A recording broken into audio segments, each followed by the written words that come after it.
Live from the Maverick Center in West Valley City, it's Utah Grizzlies hockey. As tonight's the second of a two-game series between the Grizzlies and the Kansas City Mavericks. Hi, everybody. Welcome to Utah Grizzlies hockey. I'm Tyson Whiting, hanging out here high atop Section 114. Looks like we got a good afternoon for hockey as the crowd is still filing in here.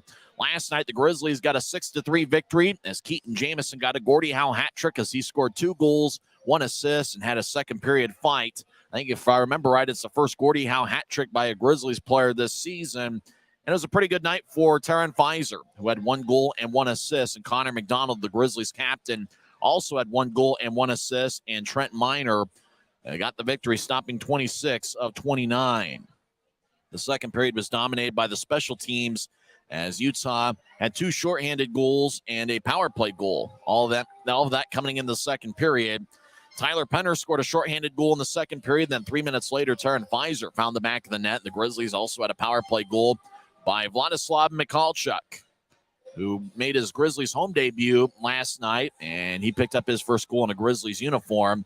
Last night was also the Grizzlies' debut for Jordan Martell, who was acquired by the Grizzlies in a trade with the Fort Wayne Comets earlier this week. Neil Robinson went to Fort Wayne, and Martell had an assist in his Grizzlies debut. Dakota Raby also had an assist in last night's game. He now has a point in 8 of his last 9 games. So Raby's been on a hot streak, and it'll be interesting to see what happens here tonight, as Trent Miner was the starting goaltender last night, stopping 26 of 29. This afternoon, it's going to be Lucas Preek, who's going to be making his first home start since October 22nd. It's only the second home start for Lucas Preek, but he's got a pretty good goals against average and save percentage, even though he's only got 2 wins so far this season. He's already become a fan favorite, as has Preek, and it'll be interesting to see him in net for the Grizzlies tonight. He'll be going up against Shane Starrett. Starrett wearing number 40, and he backed up Callum Booth last night. Booth only stopped 11 of 16, and then Shane Starrett cleaned up, and he stopped 4 of 5 in the third period last night. So it was a lot of fun here on Teddy Bear Toss night. We are not yet sure just how many teddy bears there were, partly because there were so many of them that we haven't necessarily gotten around to counting them yet. But it looks like Guy Carenza's pick of over 2,000 teddy bears might be spot on. I do know one thing. It is the most teddy bears that we have had in Utah Grizzlies history. So it was a very successful teddy bear toss night. It was also ugly sweater night. I am not wearing an ugly sweater here this afternoon, but the Grizzlies are wearing their ugly sweaters for the second straight game. And keep in mind, you can go to the Dash Auction app and bid on those game-worn jerseys. You can get a Victor Bartley jersey, the former NHLer who spent 121 games in the NHL, most of them with the Nashville Predators. You can get a Johnny Walker game-worn jersey. And when we talk with Guy Carenza later on in the pregame show, he'll give us an update on which jerseys are going for the most, as the bidding is going on as we speak on the Dash Auction app. I think if I remember right, Johnny Walker might be the leader in the clubhouse so far. Lucas Preek's going to be a popular pick for his jersey. I know Trent Miner's got an NHL entry-level deal. He had 7 shutouts last season. He could be a popular jersey as well.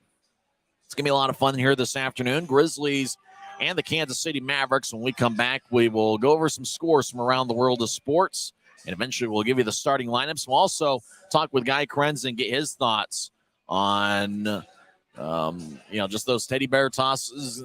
He won the bet. I think there was over 2,000 teddy bears. And we'll also get his thoughts on tonight's game as the Grizzlies meet the Kansas City Mavericks for the second straight evening. And when we return to the Grizzlies pregame report, we will go over some scores from around the world of sports and give you the starting lineups as we're in business on a Sunday afternoon. And you're listening to the Utah Grizzlies pregame show presented by Rio Tinto.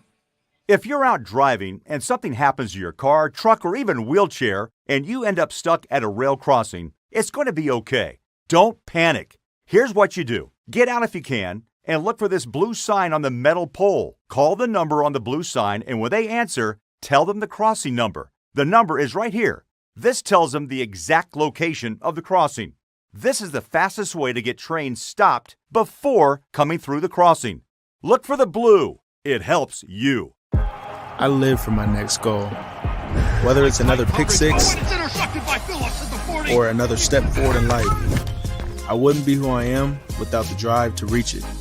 And I wouldn't be where I am without my team. Everyone on and off the field who supports me and believes in my dreams as much as I do. Whatever your goals are, Surround yourself with people who are going to help you reach toward them, like my friends at America First, and see where life takes you.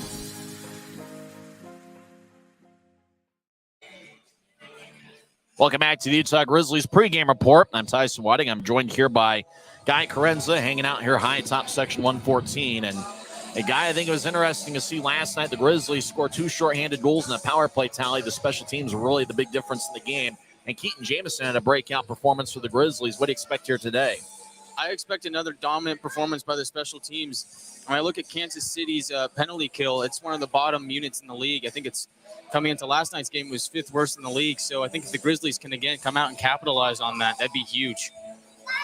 Lucas Preek makes his first home start since the second game of the regular season on October 22nd. It's only his second home start this year, but already he's become a fan favorite among Grizzlies fans. It's hard not to like Lucas Preek. He's such a fun and lovable guy, and he's done a really good job backing up the Grizzlies in net. So I think we're going to have another good performance from Lucas here today. You've been looking at the Dash auction app for the jersey auction for the ugly sweaters. Who's the leader in the clubhouse right now among the bidders? Last I checked, Johnny Walker's jersey's going for about $500 right now. There's still time to bid. I think there's about 3 hours left for you to go and bid on that jersey. But you got to figure that jersey's got some blood on it from last night with this little scuffle with Pastujov. So it's a highly coveted jersey. I think going into this game, people think there might be a few fisticuffs, considering that it got a little bit physical towards the end of the game. And I think, we saw the last Sunday, the Grizzlies were here at home against the Trois Rivières Lions. That game got pretty physical in the second period. Yeah, well, Tyson, this is a game between 2 divisional opponents. That's a little different from those games against Trois Rivières where we don't really see them all that often. Kansas City and Utah, they're familiar with each other. Remember, they met earlier in the season, and they didn't like Johnny Walker then, and they don't like him now.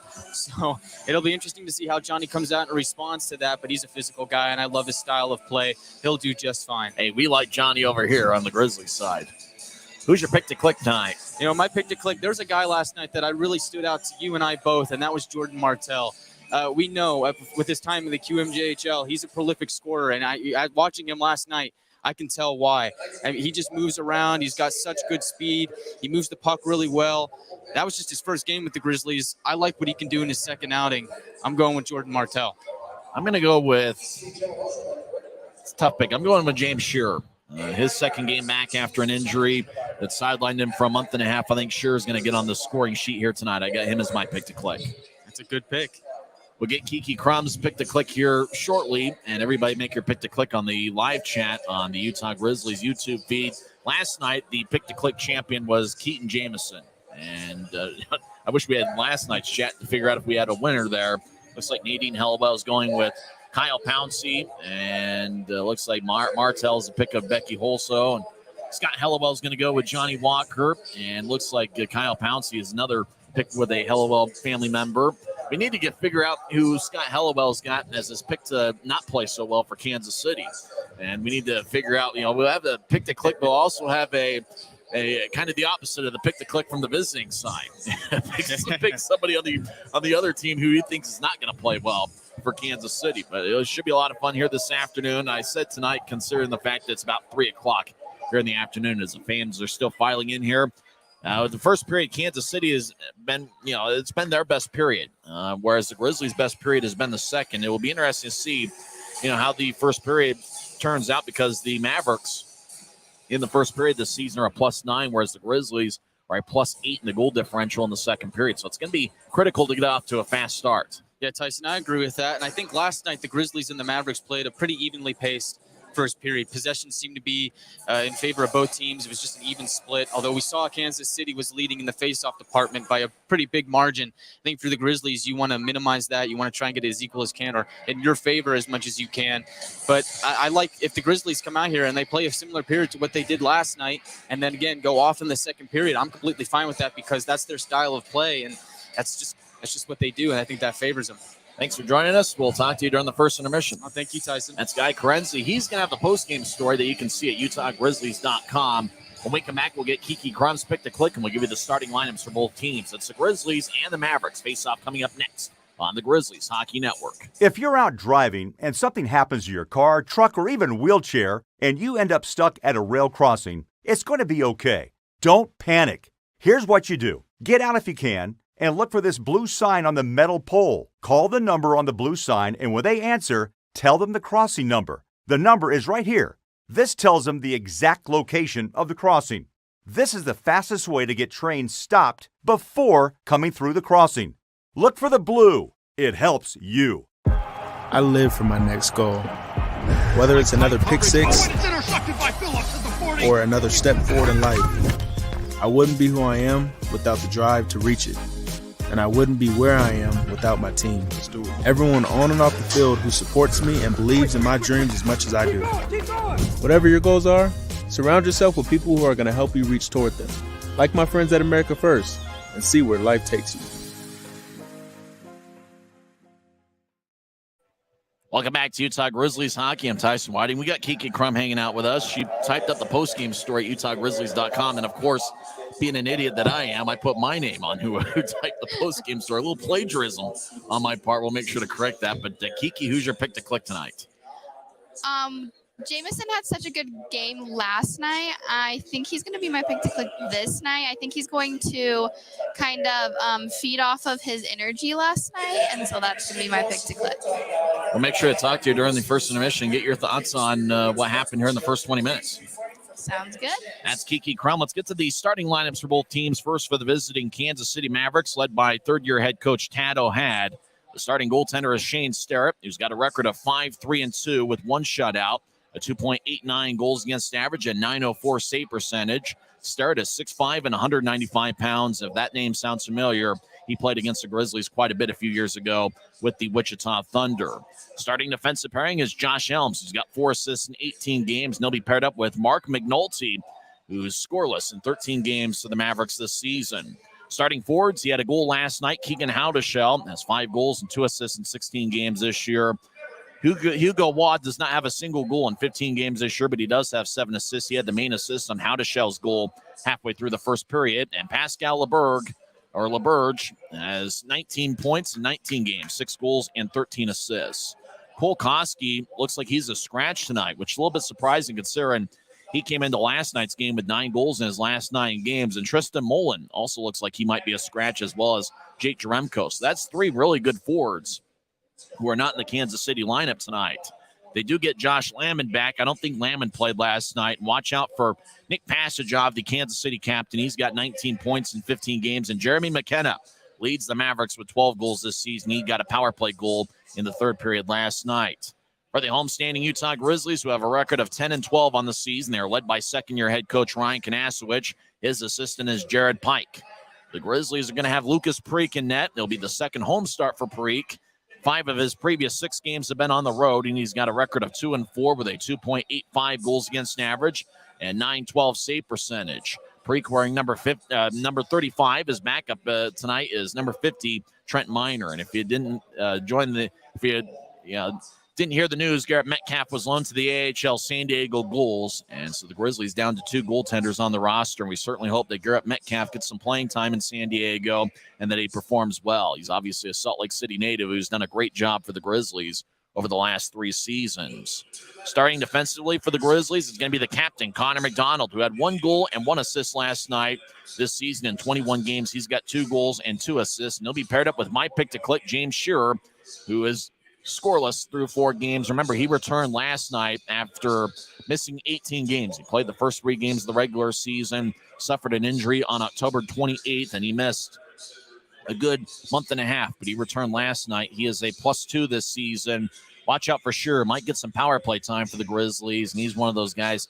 He can be pretty dangerous. He's got a good shot, and he had 11 points in 13 games towards the end of the regular season last year. So McDonald and Shearer are going to be the defensive pairing. Connor McDonald's got the captaincy on his sweater, and James Shearer is going to he's one of the 2 alternate captains. He'll be wearing an A. The other defensemen that are going to be in the lineup tonight include Victor Bartley, who's got 1 goal and 5 assists in 14 games. Aaron Tho had an assist last night, his first point in a Grizzlies uniform. He's got 1 goal and 3 assists in 17 games. It's the 3rd different team he's played on. Kyle Pouncey's got 4 assists in 17 games, and Pouncey, he played pretty well last night. He had an assist, and Corey Thomas is going to be in there. He is 6'5" and 215 pounds. All 4 of the Grizzlies scratches this afternoon are defensemen: Joey Kulatarchi, Bryson Martin, Jordan Stone, and Andrew Nilsson are all scratches for the Grizzlies. Starting forwards for Utah, Tyler Penner scored a shorthanded goal about 3 minutes into last night's game. He's got 5 goals and 1 assist in 22 games, but he's been outstanding over the last 8 contests. He's got 5 goals and 1 assist in his last 8 games. Taryn Fizer had 1 goal and 1 assist last night. He's got 8 goals and 4 assists in 16 games. And Jordan Martell making his second appearance in a Grizzlies uniform. He got an assist last night. Martell played 13 games earlier this season with the Fort Wayne Comets, where he had 6 assists. Martell was outstanding for Fort Wayne in 2 games at the end of last season as he started his pro career, and he had a breakout performance in his second pro game where he had 2 goals and 1 assist against Wheeling on April 16th of 2022. So starting forwards are Fizer, Penner, and Martell. Grizzlies going with 11 forwards this evening. Johnny Walker is going to be in there. He leads the Grizzlies with 9 goals this season.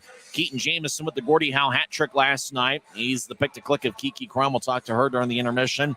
Jameson's got 4 goals and 3 assists in 21 games. Also see Dylan Fitz as the other alternate captain along with James Shearer. Fitz has 3 goals and 4 assists in 22 games. He's got a point in 5 of his last 8 contests. Cameron Wright's got 16 points in 17 games. He'll be wearing number 15. We'll also see Dakota Raby, who's got a point in 8 of his last 9 games. He's got 14 points in 22 games. Christian Simeone has 1 goal and 1 assist in 10 games. Vladislav Mikalchuk picked up a goal, his first Grizzlies goal in the second period last night. We'll also see Cam Strong in there. He's got 1 goal and 2 assists in 20 games. As Lucas Preek introduced to the Maverick Center crowd, and he gets a standing ovation.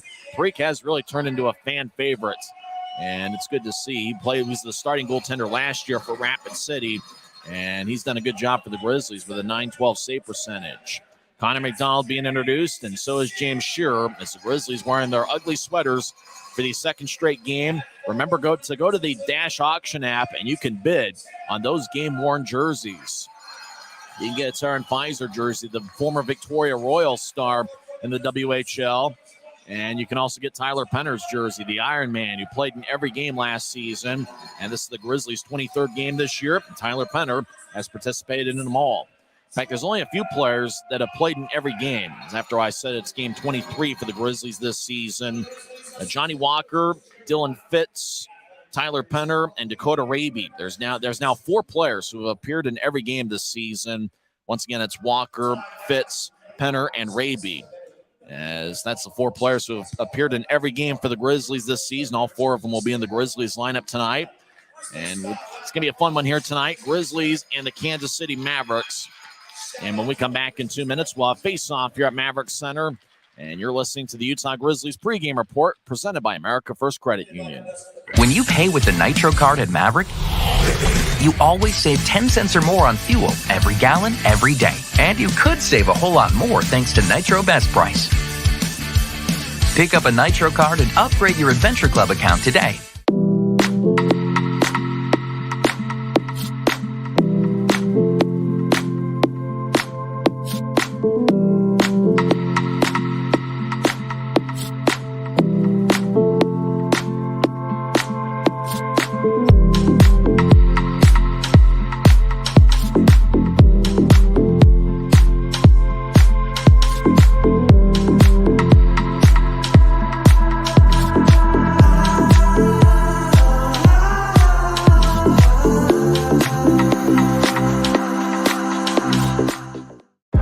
I live for my next goal. Whether it's another pick six or another step forward in life, I wouldn't be who I am without the drive to reach it. And I wouldn't be where I am without my team. Everyone on and off the field who supports me and believes in my dreams as much as I do. Whatever your goals are, surround yourself with people who are going to help you reach toward them. Like my friends at America First, and see where life takes you. Maverick's new bean-to-cup machines always deliver a freshly ground cup of coffee on demand, so you can enjoy any of our premium roasts at their best, day or night, hot or iced. Enjoy a fresh cup today.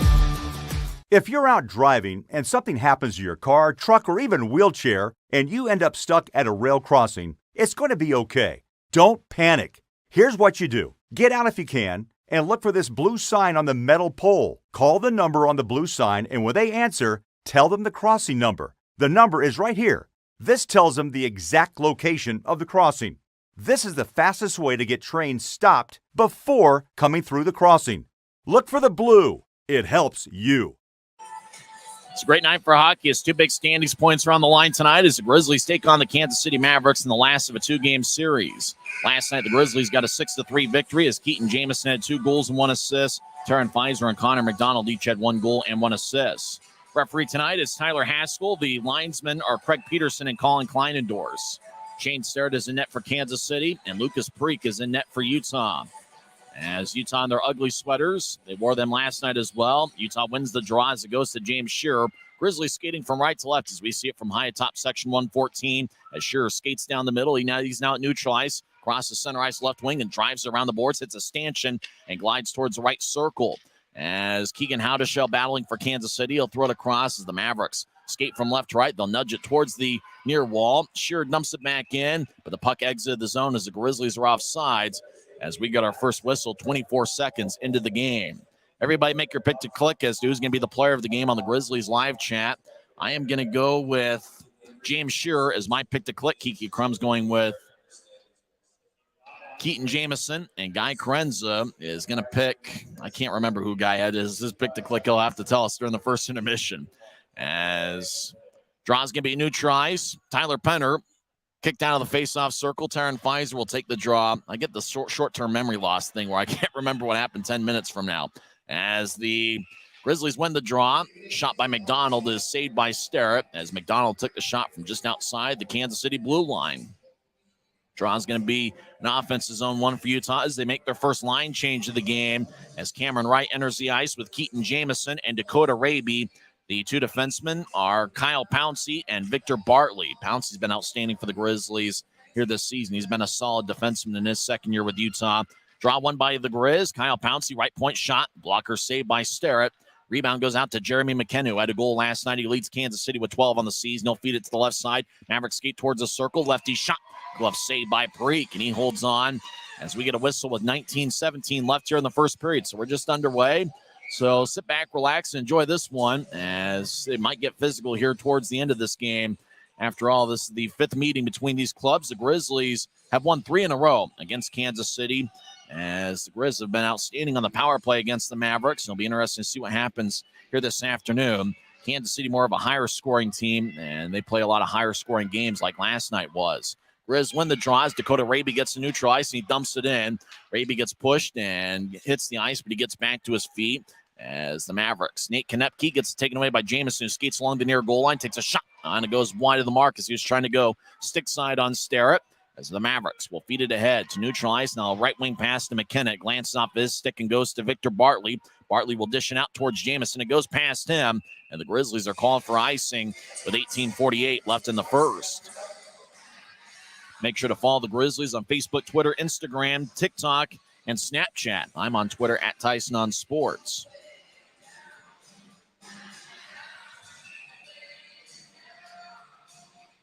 Taking the draw for Utah is going to be Keaton Jameson. Against Kansas City's Josh Lamon.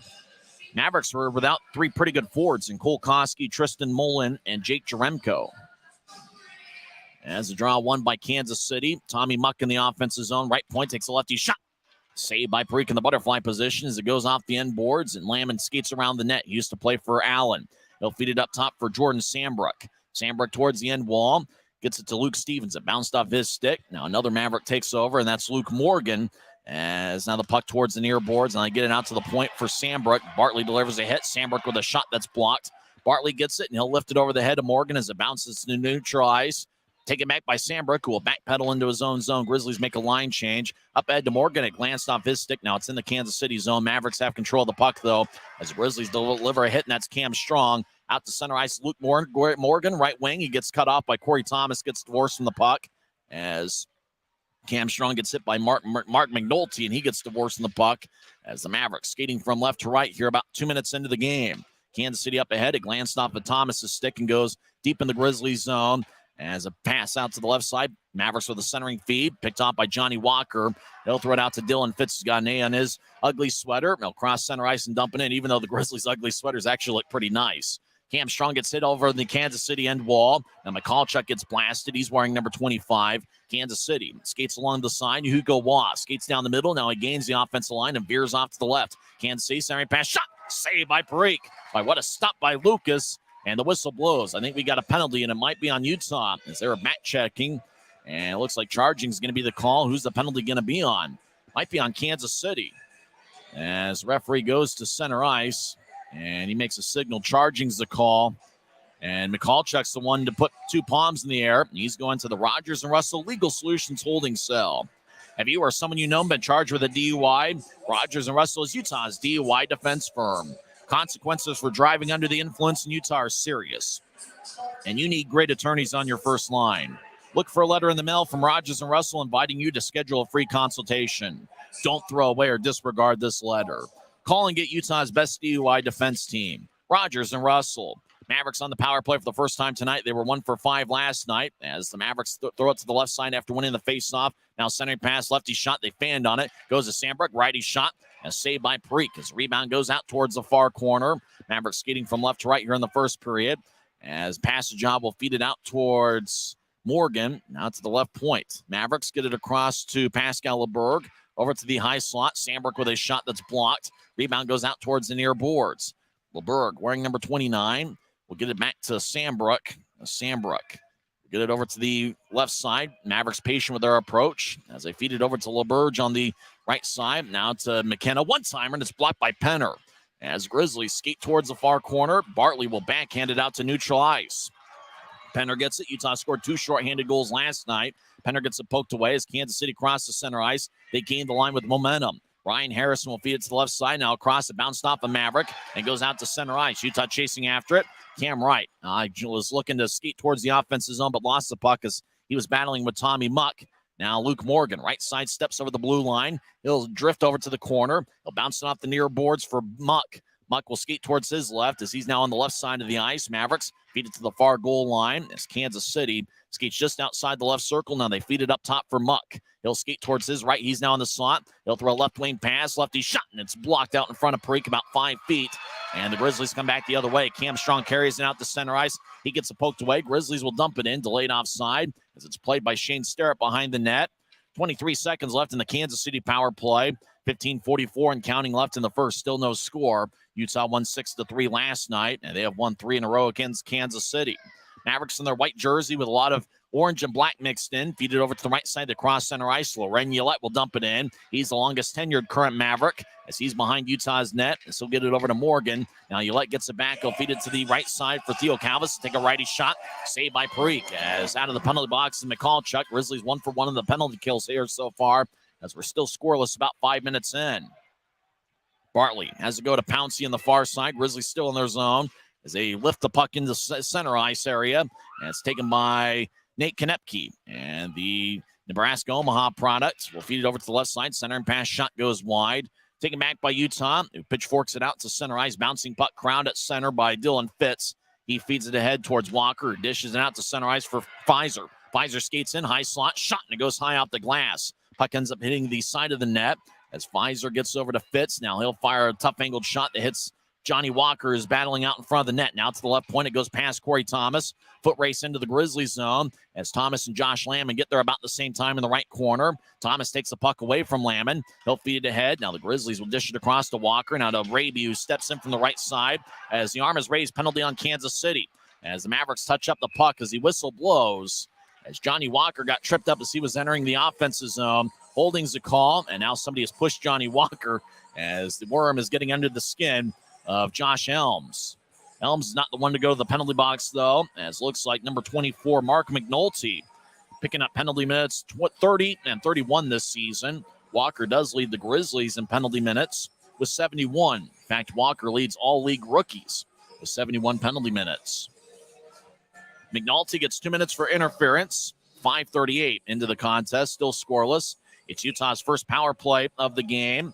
Utah went 1 for 4 last night on the power play and over the last 16 games. Utah's at 28.9%, 22 for 76. Draw is going to be in the right circle. Taryn Pfizer will take it for Utah. And it's won by Kansas City. And Steele Calvis will spin it along the near boards and goes all the way back towards Lucas Preek. He plays the puck behind his net.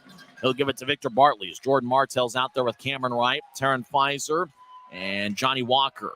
Pass out to center ice, and Cam Wright will skate in with some momentum. He'll gain the blue line and dump it in as Wright gets blasted by Josh Helms, who's a physical player. And now it goes to Taryn Pfizer on the left side. He'll skate towards the point. Now he stops, skates back towards the corner on the near side.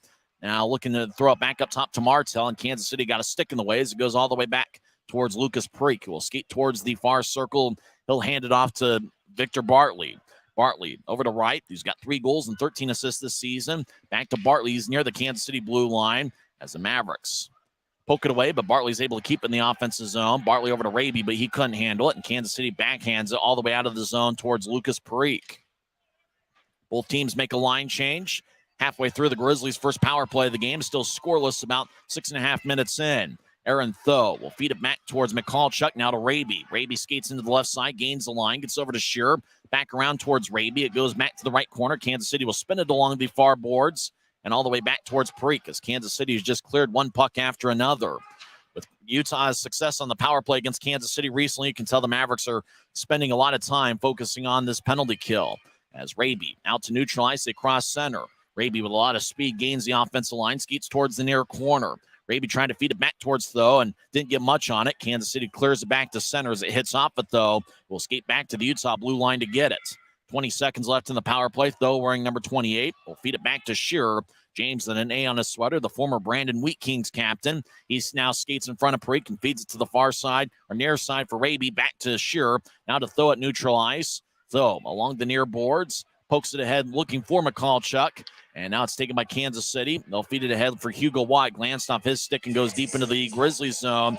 As Mark McNulty's out of the penalty box. Both teams are 0 for 1 in the power play so far. Left wing pass ahead to McCallchuck. He'll cross center ice. He'll dump it into the corner. Cam Strong battling one-on-one with Tommy Muck.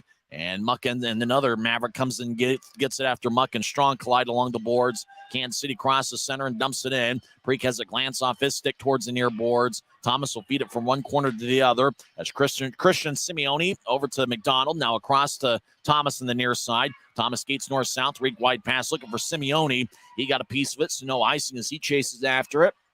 Now it goes to Sambrook. He'll feed it ahead to Passage off the Kansas City captain. And he throws a pass that couldn't be handled. Jameson, right wing shot, gets blocked out in front of Starrett. It bounced off the end boards. Simeone feathers a centering pass that Kansas City pokes away and goes all the way deep into the Grizzlies zone and across to the Utah goal line for an icing call with 11 minutes and 30 seconds left in the first. Still scoreless. Kansas City has outshot Utah 4-3. Grizzlies make a line change. Kansas City can after the icing call. Tyler Penner will take the draw. He's got Taryn Pfizer to his left. Bartley and Pouncey are the two defensemen. Still early on. Fans are still filing in here on a Sunday afternoon. The other forward on the ice, I think, is Jordan Martell, as the Mavericks will clear it out. It got redirected to no icing. Kyle Pouncey chases after it and gets the puck deep in the Grizzly zone. He stands behind Lucas Preek's net. Pouncey fakes a pass to his left and feeds it to the right side. Utah gets the Pfizer at center ice, tried to dump it in. It hits it, picked off by Elms, who throws it to center ice for nobody in particular. Bartley gets it. Left wing pass to Penner.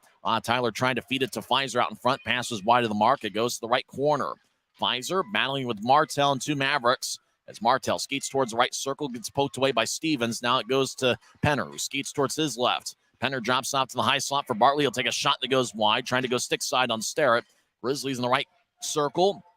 It's Pfizer. Skates just outside the circle, takes a righty shot that's blocked. Now Kansas City will move it ahead towards center ice.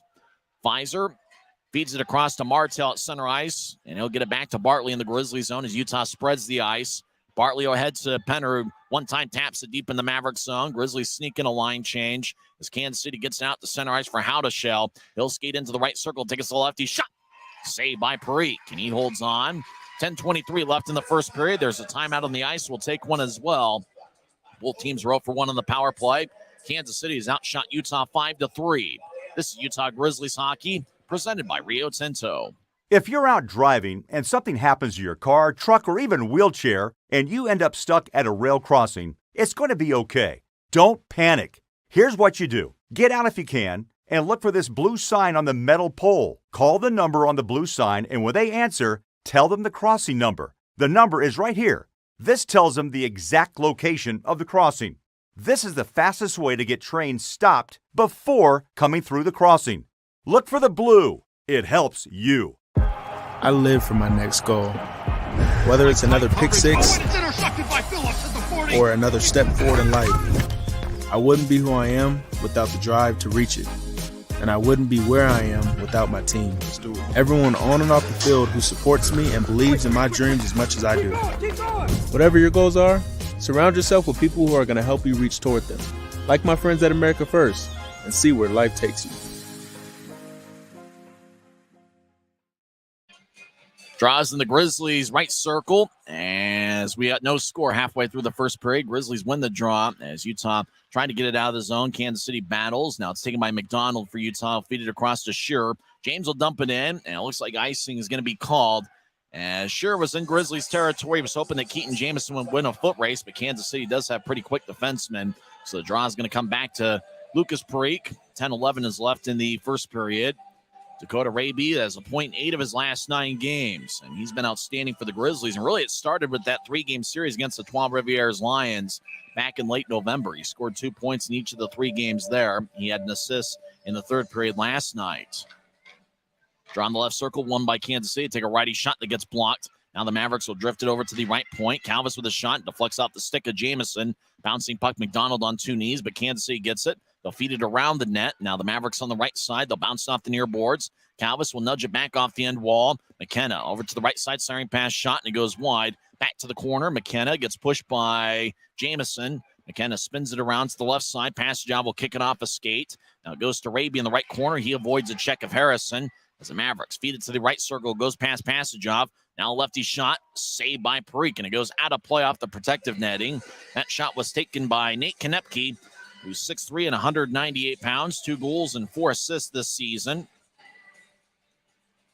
Konepke last season played at the University of Nebraska, Omaha, and also spent some time in the AHL with the Rochester Americans. 9:36 is left in the first, still no score. Kansas City's outshot Utah 6-3. Last night, the Mavericks outshot the Grizzlies 29-21. Shot from Tommy Muck is saved by Parikh on about an ankle-high low line drive. Parikh makes his 7th save of the first period as the Mavericks won the face-off. Remember last night, the Mavericks had a big-time edge in the face-off circle in the first period. Then the Grizzlies evened it up in periods 2 and 3. This face-off here, once again, won by Kansas City. They'll throw it to the far corner, but Tho gets it. He'll feed it across to Corey Thomas. Now the puck bounces to center ice. Cam Strong gets hit along the boards. Strong playing a physical first period. Fits over there as well as Walker. The puck squirts towards Tommy Muck, who gets it across as Sambrook crosses center ice. Backhands it into the Grizzly zone. It's gloved by Thomas, and he gives it to Victor Bartley. Bartley skates down the middle, wearing number 42. He'll feed a right wing pass to center ice, taken by Cam Strong. He skates down the middle, gains the line, takes a lefty shot that goes wide. He tried to go glove side on Starrett. Goes back to Josh Lamon. He feeds it across. It glanced off a fit stick. Now another Maverick takes it. Crosses center ice. LeBerg fires towards Parikh, and he makes a stick save as it goes towards the far side. Now it goes back to Victor Bartley in the near corner of the Grizzly zone. He'll bounce it over to Cam Strong. Strong back behind Parikh's net. Now he'll stop. Now he'll feed it to the near side for Bartley. Victor pass ahead, picked off by Kansas City. LeBerg in the right circle will feed it across the left corner for Howdeshell. He'll skate back towards the left point, does Howdeshell. Now fire a backhand shot towards the net that goes wide. LeBerg over to the right side, will skate towards the point. Now feed it back to the corner that he vacated. It's taken by Kansas City now up top for McNulty, and he'll get it back to the right corner. Kyle Pouncey getting physical with a Maverick player. Now the Mavericks break free of him. Howdeshell feeds it across. It glances off a Bartley stick and goes into the Grizzlies bench where it's caught by a Grizzlies defenseman. As we got 8:10 left in the first period, Draw is going to come back, is going to stay in the Grizzlies zone as Kansas City's been in the offensive zone quite a bit over the last few minutes as we remain scoreless. It's good to see Lucas Parikh here on the Maverick Center ice. He played here quite a bit as a visiting player last season with the Rapid City Rush, former third-round pick of the LA Kings back in 2019. Draws in the far circle. Mavericks up to 8 shots. Grizzlies are stuck at 3. Penner will take the face-off against Gillette, and Penner wins it as Connor McDonald skeets behind Preek's net, and he'll still ricochet off the near glass, taken by McKenna, but it's a hand pass as Theo Calvis and McKenna were in the same area. So the whistle blows. Draw's going to come back to neutral ice with 8:03 left in the first. Grizzlies will be on the road for 2 games next week. Next Wednesday and Friday, December 21st and 23rd, against the Idaho Steelheads. Idaho has lost 2 games at home all season. Both of them have been to the hands of the Grizzlies. As the Mavericks win the face-off, step over the offensive line. Konepke dumps it towards the end wall. Now the Mavericks, tough angled shot. Glove saved by Preek. As over in the far corner, Kansas City just fired away with passage off. He's got a quick-looking wrist shot, and Preek was able to make a glove save as Lucas has stopped all 9 he has seen so far. Although with it being a kind of a sharp-angled shot, I'm not sure they are gonna credit him with the shot. Sometimes they can be a little bit stingy as to what's a shot and what's not a shot. Kansas City outshot Utah 29-21 last night. Draws in the left circle, won by Kansas City. And now the Grizzlies poke it away. Penner has a glance off his ankles. Martell feeds to the left corner. Mavericks will get it back to the left point. They'll take a lefty shot, and it's blocked by Shearer, who gets the puck, and he'll backhand it off the far glass. It somehow stays in, and Luke Stevens will roll it around the boards. Preek cuts it off behind the net.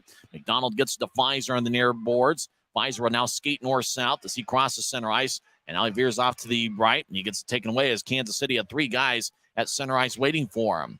Luke Morgan crosses center ice, and he'll dump it in. Preek behind his net plays the puck well as he'll spin it along the near boards. Taken back by Kansas City at their blue line. Jordan Sambrook will feed it ahead towards Morgan. He was looking for a one-time pass for Waugh. He was trying to locate the puck. Walker tried to move it ahead. Now it's taken by Corey Thomas back at the Grizzlies' blue line. He'll feed it back to Bartley. Now ahead to Simeone across the center ice, and he'll dump it around the boards. Taken back by Kansas City in the near corner as Sambrook avoids a check of Walker. Walker gets pushed in the back as he gets the puck in the near corner. Now to Mikalchuk, who breaks free over to Simeone. Left side circle, shot, and it gets blocked. Kansas City lifts the puck as it bounces at center ice. Taken by Thomas, who will feed it towards the Kansas City bench from Mikalchuk, who dumps it in. Good shift by Mikalchuk and Walker as the Grizzlies make a line change. 6.5 minutes left in the first period. Still no score. Kansas City's outshot Utah 9-3. Both teams have had 1 power play. As the Mavericks out to center ice, pass ahead to LeBurge. He got redirected, says the linesman, so no icing. LeBurge will skate off the ice. The Grizz get it to the far side. Now rink-wide pass over towards Utah at center. Pouncey over to right, who dumps it in as Starrett lets the defenseman get it. Outlet pass out to the Kansas City blue line. Mavericks cross center. Grizzlies back defensively as Passagov will move it to the left corner as the Mavericks avoid a check. Utah battling. Keaton Jameson over there along with Pouncey. Pouncey takes the puck away. He'll feed it to Bartley in the slot. Now Victor will skate down the middle. He'll veer off to the left and dump it in as Raby over towards the corner, but Bartley didn't get to center ice before dumping it in, so he gets called for icing with 5:49 left in the first. Second game of a back-to-back. It's not like you see in some scenarios where it's the third game of a back-to-back-to-back, although you already see some sticks on knees and a few tired hockey players, as both teams gave quite an effort last night in front of a good crowd of about 6,500. We don't know how many teddy bears there were, but it's the most teddy bears on Teddy Bear Toss night in Utah Grizzlies history. Kansas City wins the draw, right point. Calvis will ricochet it off the end wall as it goes to the far corner. Right, trying to feed it to Shearer, overskated it. Now up top as the Mavericks take a lefty shot on it. He went high and Preek didn't see it. As it goes to Raby on the right side, he'll lift it out to center ice. Bouncing puck goes past Nate Konepke, and it looks like it's going to be icing on the Grizzlies with 5:29 left in the first. The Grizzlies have really been outshot over the last handful of games. They have taken 28.6 shots per game, and they've allowed about 34. But as we saw last night, the Grizzlies got a good quantity of shots, not necessarily good quality, not necessarily good quantity. 14 of the 21 shots Utah had in last night's games.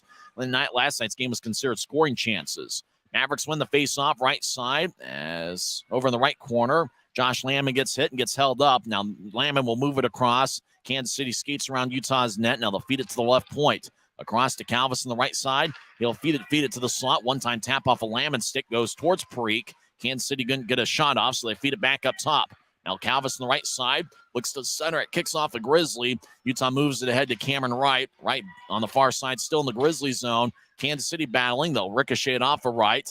Now Wright will feed it across to Raby, who crosses center ice. He'll skate towards his right as he gets around a skater. Now it's the right circle. Shot. Stick saved by Starrett. Rebound over to the left side. Raby trying to locate it, but Calvis will feed it out to center ice. Mavericks, 3-on-4 will dump it in from center ice. Hugo Waugh collides with Aaron Tho along the end wall. As Howdeshell to the far corner. Mavericks trying to feed it to the left circle. Now the Mavericks left-angled shot that goes wide. Taken back by Sambrook. Right point shot. Oh, you can redirect it and hit the pipe. Iron was unkind for Hugo Waugh, looking for his first of the season. Grizzlies will lift it out to center ice, taken by Sambrook. Now ahead to Howdeshell. Skate to the right side. He'll take a lefty shot and it goes wide. He trying to go stick side on Parikh over his right shoulder. Now to Sambrook on the right point. He'll bounce it off of Walker as it goes to the far side. Tho will ricochet out to center ice. Puck ends up back to Tho, and he'll feed it across to Corey Thomas, a former Steelhead. Up ahead, Grizzlies at their blue line. Get it to Fitz. Left wing shot. Glove saved by Starrett. He holds on as Dylan Fitz had a pretty good look on a pass from the offensive blue line, and Starrett was able to make the save. Kansas City has outshot Utah 10-5, and there's no score. 3:55 left in the first period. There's a timeout. We're back in 1 minute. This is Utah Grizzlies hockey, presented by Rio Tinto. If you're out driving and something happens to your car, truck, or even wheelchair, and you end up stuck at a rail crossing, it's going to be okay. Don't panic. Here's what you do. Get out if you can, and look for this blue sign on the metal pole. Call the number on the blue sign, and when they answer, tell them the crossing number. The number is right here. This tells them the exact location of the crossing. This is the fastest way to get trains stopped before coming through the crossing. Look for the blue. It helps you. I live for my next goal. Whether it's another pick six or another step forward in life, I wouldn't be who I am without the drive to reach it. And I wouldn't be where I am without my team. Everyone on and off the field who supports me and believes in my dreams as much as I do. Whatever your goals are, surround yourself with people who are going to help you reach toward them. Like my friends at America First, and see where life takes you. No score, 3:55 left in the first period. Kansas City's outshot Utah 10-5. Offensive zone face-off for Utah. Tyler Penner will take it. He's got Jordan Martell to his right and Taryn Pfizer to his left. And the draw won by Utah. Pfizer in the slot tried to skate towards his right, lost the puck. McKenna crosses center ice and dumps it off the far wing boards. It goes to the corner. And it seems like everything just drifts over to the corner here at Maverick Center. Utah gets it. Riz move it up ahead towards Penner. Now back to Martell. He makes a nice move, skates to the right circle. Skates in, backhand shot. Oh, saved by Starrett, but that was a beautiful move by Jordan Martell. Martell gets the puck back as he feeds it across. Kansas City picks it off. McKenna skates into the offensive zone. He gets dragged down by Utah. Great job by Taryn Pfizer. Puck lifts high into the air, bounces to center ice. Martell gets it. He tried to feed it to Penner, passes wide of the mark onto Josh Helms as the Mavericks will get it out to neutral ice. Calvis up ahead to Morgan. He'll tap it towards Parikh on a one-time tap as Pfizer ahead towards Penner. Now back to Cameron Wright. He skates towards the corners. He chases after the puck. He gets it taken away by Konepke. Now Wright gets the puck. He skates towards the far corner. He'll chip it up top for McDonald across to Shearer. Left point, he'll bounce it off the referee. And it goes towards the side of the net, taken by Konepke. Konepke out to center ice. Rolls into the Grizzlies zone. McDonald gets it. 2-on-2 in the Grizzlies zone. McDonald with an outlet pass to center ice. And it's wide of the mark looking for Cameron Wright. Calvis back in his own zone will feed it towards the bench area. Mavericks cross center and dump it in. Parikh cuts it off behind the net, and he'll give it over to McDonald in the far corner. Pass ahead. As it goes to Raby, he crosses center ice, makes a nice move on LeBerg. Left wing pass towards Jameson, and the Grizzlies delayed offside, so Kansas City takes it. Howdeshell will gain the line, stop at the right point, feeds it down the middle. Now LeBerg skates in, he'll take a shot. He wants a penalty. He thought he was slashed. No call. As we play on, Grizzlies up ahead towards Raby. He skates towards center ice. LeBerg's got a word for the referee. Tonight it's Tyler Haskell. Grizzlies in the right corner. I say tonight, knowing it's about 3:35 in terms of time of day. 2 minutes left in the first, still no score. Puck deep in the Maverick zone. Big scrum. Kansas City comes out of it with the puck. 3-on-3, they cross center ice. LeBerg will gain the line, stopping the right side. He'll spin it around the boards. Now it's in the left corner. Now another Maverick gets it. Mark McNulty's triple teamed in the far corner. Puck drifts towards the left circle, taken by Jameson. He'll kick it off the skate of Cameron Wright. Left point shot. Glove saved by Parikh. Or it was more of a body save by Parikh, about ankle high, as he holds on with 1:37 left in the first. Cameron Wright having some words with a player on the Kansas City bench as both teams make a line change. First intermission, we will talk with Kiki Crum. We'll also talk with Guy Krenz and get their thoughts on how this first period transpired. That's a tough word for me to say. And then we'll also go over some scores from around the world of sports, including Week 15 of the National Football League. Penner will take the draw for Utah, the Iron Man, who's one of 4 Grizzlies players to have appeared in every game this year. Utah gets over to Pouncey, now to Bartley in his near corner. Now ahead to Martell, ricocheting off the glass, taken back by Kansas City. Mavericks get around a skater. Passage off gets taken away by Pfizer, who skates around the Grizzlies' net. Now Pfizer on the far side. Rink wide pass to the left. It connects as Martell will skate towards the left corner at the goal line. He gets blasted by Elms. Martell will get back to his feet as Kansas City has the puck as McNulty crosses center ice, and the big guy dumps it in. McNulty goes 6'7" and 207 pounds. Out to Bartley. He'll feed it across off the boards for Pfizer. He'll nudge it ahead to center ice. Martell gets it. He's a good skater to go along with a 6'2" frame. He'll dump it in from center ice. It goes to the near side. Grizzlies, Tyler Penner tried to nudge it back towards Shearer. Puck stayed along the boards as Penner gets held up by Kansas City. Arm is raised, and the penalty is going to be on Utah. As we play on, Mavericks throw it out to center ice, and they'll get it in. Left circle. Mavericks saw they overskated it. Now Luke Stevens feeds it across off the near boards. Delayed penalty. Calvis on the right side will feed it to the high slot. And the lefty shot is blocked. It's touched up by Raby. As there was a battle there between Penner and a Kansas City skater in the near boards. It looks like Penner got called for a penalty. 28.8 seconds left in the first. As Penner can't believe the call. Looks like it's going to be 2 minutes. High sticking is going to be the call. So Tyler Penner is in the Rogers and Russell Legal Solutions holding cell. 28.8 seconds left in the second period. McNulty over there with Penner. McNulty's got about 7 inches on Penner. And yeah, Penner did hit him with a high stick, although McNulty thought there should have been like a holding penalty or something as well.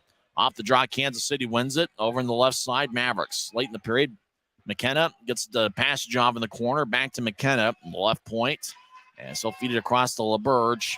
He'll fake a shot, throw it to the high slot. Sandberg with a shot, saved by Preek. Rebound shot, saved by Preek again. Less than 10 seconds left in the period. Up top, LaBerge on the right side takes a righty shot. Glove saved by Preek. And Lucas holds on with 3 seconds left, and the Grizzlies doing a good job protecting Preek out in front of the net. But Lucas, displaying an outstanding glove, is able to make the stop. Mavericks have outshot the Grizzlies 13-6 here in the first period. Kansas City this season is 19.3% on the power play. Grizzlies penalty kill is 77.5%. 3 seconds is left in the first as the Grizzlies make a line change. Cam Strong will take the face-off for Utah. Penner, a guy who takes a lot of face-offs, especially on the penalty kill, but he's in the box right now. And the draw won by Cameron Wright. Cam Strong won the draw and went over to Wright. Now after the whistle, some pushing and shoving. Pascal LeBerg wants to get physical with somebody. As LeBerg threw kind of his glove out towards Cameron Wright after the whistle. LeBerg has been complaining to the officials, it seems like the whole first period. As some words being exchanged by LeBerg and Cameron Wright.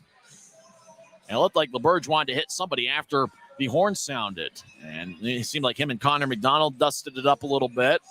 As LeBerg will skate towards the Kansas City locker room. As both teams will head to the locker room. Still no score. Kansas City will be on the power play the first minute 32 of the second period. Scoreless after one. Kansas City this season is a +9 in the first period. The second periods have been the Grizzlies' best as they are a +8 in the goal differential in the second frames this season. When we come back, we'll recap this first period and also talk with Guy and Kiki and give you some scores from around the world of sports. First intermission, no score. This is Utah Grizzlies hockey presented by Rio Tinto. When you pay with the Nitro card at Maverick, you always save 10 cents or more on fuel every gallon, every day. And you could save a whole lot more thanks to Nitro Best Price. Pick up a Nitro card and upgrade your Adventure Club account today.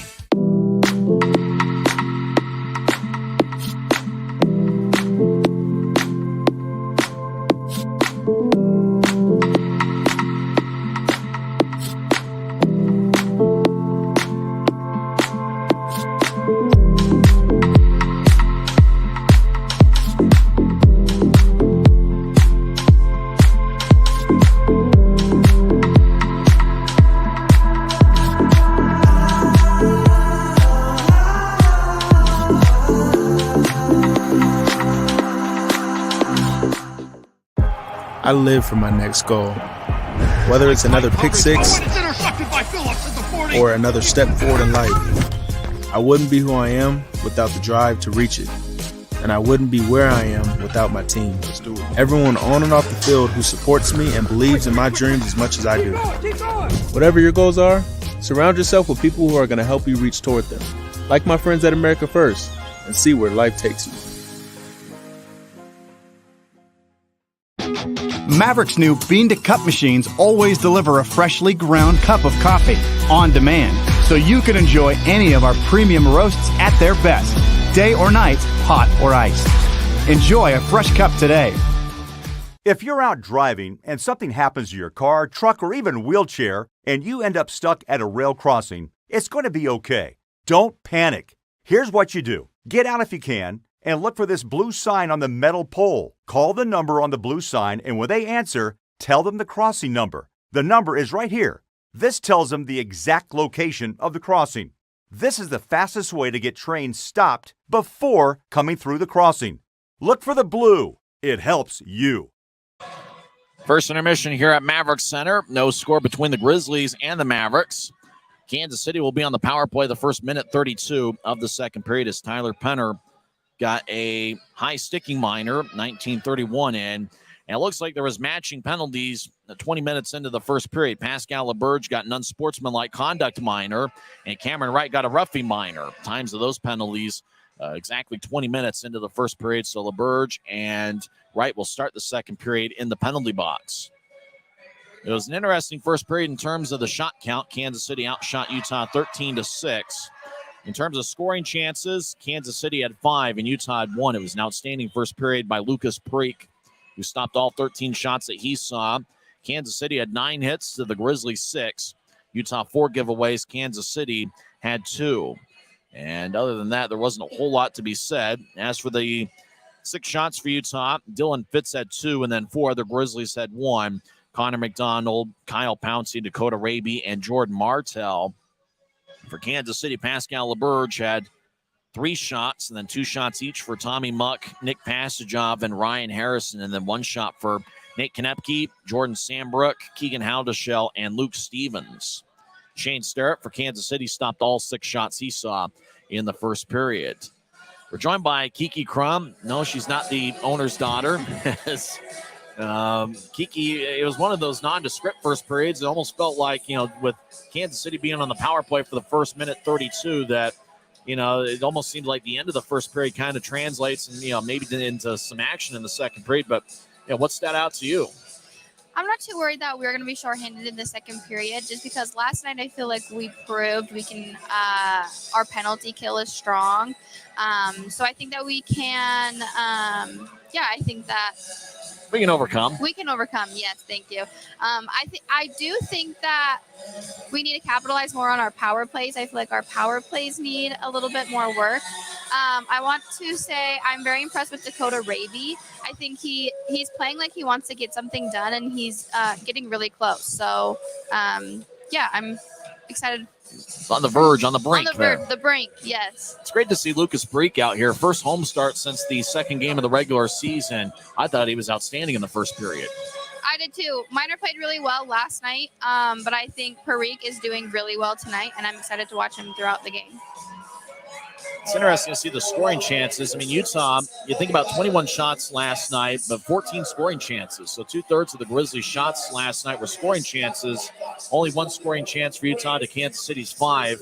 But I think with a goaltender like Lucas Preek, we saw him allow 1 rebound there, but he was able to make the save on Kansas City's second chance as well. Yeah, I like how you said it was the quality of shots and not the quantity. And I think Kansas City is the opposite, right? They're shooting, but can't get anything past our netminders. Yeah, for them, it's a lot of quantity. They take 32 shots a game, but they do average 3.5 goals per contest, but they allow 3.9. So they're one of those teams that, there's a lot of high-scoring games when you end up facing Kansas City. Anything in particular is going to stand out here about the second period? I'm really excited to see our penalty kills and our power plays and our special teams, and hope that we can capitalize on them. And Raby and also Martel. I really like him. He's standing out to me He as made well. a really nice move on that one. Yeah, he's standing out to me as well. He's had a pretty good weekend, although you think about the power play, not having Andrew Nelson for the second straight game might hurt that a little bit, considering he leads the league in power play points. Yeah, definitely missing Andrew Nielsen. I think all in all, though, we are really put together this game. Sometimes when you come off a win the night before, 6-3, you can be kind of showboaty or kind of a little careless. But I think we're actually playing a really good game. Thanks for joining us. We'll talk to you second intermission. Thank you, Tyson. That's Kiki Crum. When we come back, we'll talk with Guy Krenzen, get his thoughts on what he saw in the first period, what he's got in store for the post-game report. We'll also go over some scores from around the world of sports. This is the Siegfried and Jensen Intermission Report on the Utah Grizzlies Hockey Network. When you pay with the Nitro card at Maverick, you always save 10 cents or more on fuel every gallon, every day. And you could save a whole lot more thanks to Nitro Best Price. Pick up a Nitro card and upgrade your Adventure Club account today.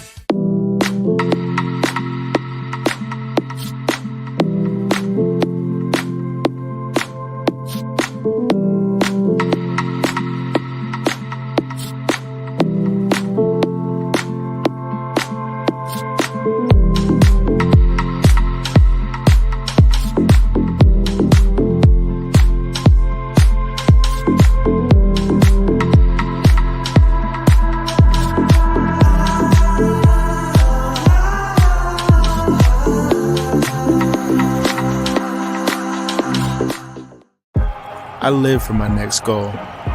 Whether it's another pick six or another step forward in life, I wouldn't be who I am without the drive to reach it. And I wouldn't be where I am without my team. Everyone on and off the field who supports me and believes in my dreams as much as I do. Whatever your goals are, surround yourself with people who are going to help you reach toward them. Like my friends at America First, and see where life takes you. Maverick's new bean-to-cup machines always deliver a freshly ground cup of coffee on demand, so you can enjoy any of our premium roasts at their best, day or night, hot or iced. Enjoy a fresh cup today. If you're out driving and something happens to your car, truck, or even wheelchair, and you end up stuck at a rail crossing, it's going to be okay. Don't panic. Here's what you do. Get out if you can, and look for this blue sign on the metal pole. Call the number on the blue sign, and when they answer, tell them the crossing number. The number is right here. This tells them the exact location of the crossing. This is the fastest way to get trains stopped before coming through the crossing. Look for the blue. It helps you. Welcome back to Utah Grizzlies Hockey, first intermission. No score between the Grizzlies and the Mavericks. We'll talk with Guy Krenzen here in a couple minutes. Let's get to some Week 15 NFL scores. Games have gone final. Lions defeat the Jets 20-17. Zach Wilson got the start for the Jets. He threw 2 touchdown passes, had 1 interception, and 317 yards. Wilson, the former second overall pick from BYU back in 2021. Lions get the victory. Their record goes to 7-7 on the season. The Jets are also 7-7. In overtime, the Jacksonville Jaguars got an interception return for a touchdown as they defeat the Dallas Cowboys 40-34. Jacksonville climbs their record to 6-8, while Dallas falls to 10-4. How about this? The Kansas City Chiefs had to go to overtime to defeat the Houston Texans. But Kansas City was able to get an overtime touchdown. They defeat Houston 30-24. Eagles' record goes to 13-1 this season. They defeat the Bears 25-20. Steelers over the Panthers 24-16. Saints defeat the Falcons 21-18. Taysom Hill had a touchdown pass for the Saints in the victory. At halftime, Buccaneers lead the Bengals 17-3. How about that? Game played in Tampa. They lead the Bengals 17-3. Come on, Joe Burrow. I'm in a fantasy football playoff here. I got Joe Burrow and Jamar Chase. You're killing me, Burrow. Let's go. At the half, Tennessee and the LA Chargers are tied at 7. Early third quarter, Raiders lead the Patriots 17-3. And a game, luckily, nobody's able to watch here in the Salt Lake Valley. Thank goodness. Cardinals lead the Broncos 6-3. So another high-scoring output by the Broncos, who can't even blame Russell Wilson as he's not playing. Brett Rippon has 105 yards of passing through a half of football. And Arizona going with Colt McCoy under center. and he has 78 passing yards, no touchdowns, 1 interception. That seems like an outstanding game between the Cardinals and the Denver Donkeys. We're joined by Guy Karenza here the Broncos. Guy Karenza here hanging out in the high top section 114. Was there anybody that really had an edge in that first period? You know, Tyson, it was just one of those periods where it was just kind of back and forth. I mean, I can see that the faceoffs were even. It was 10 on each side. Scoring chances were 5-1 in favor of the visiting Kansas City Mavericks, but I really thought that overall it was just pretty even. And we used the term feeling out process, but that's not necessarily true because we saw the Mavericks last night. It was just back and forth hockey. But I think that benefits the Grizzlies going into the second period because, as you acknowledged early on in the open, the Grizzlies have a +8 goal differential in the second period. They're a very strong second period team. So for the score to be tied going into the second frame, I think that benefits the Grizzlies. Yeah, and Kansas City's best period this season has been the first, and the Grizzlies were able to weather that storm. Lucas Preek, in his first home start since October 22nd, has looked outstanding. Yeah, Lucas Preek has been fantastic. There was a few times where he made some key saves that I thought really kept the Grizzlies in this game, especially with it being a 0-0 score going into the second period. I think Lucas Preek is a big part of why that's where we are going into the second period. Jordan Martell made a really nice move in the first period. He looked like he stood out for Utah. Yeah, Jordan Martell is really starting to find his groove with this team, and it's surprising how early on that he's finding his knack with the Grizzlies. This is just his second game with the club, and he's already looking fantastic. So it'll be interesting to see how he turns out later on. Kiki had mentioned that it seemed like Dakota Raby was on the brink a few times of getting something started, but it just seemed like one way or another, it just seemed like something would happen and just kind of interrupt the play. But I'd almost see Raby coming through in the last two periods. That's I said. Dakota Raby is just that kind of guy. He just seems to be in the right place at the right time, and he also makes really great plays. But I think that's because of his speed.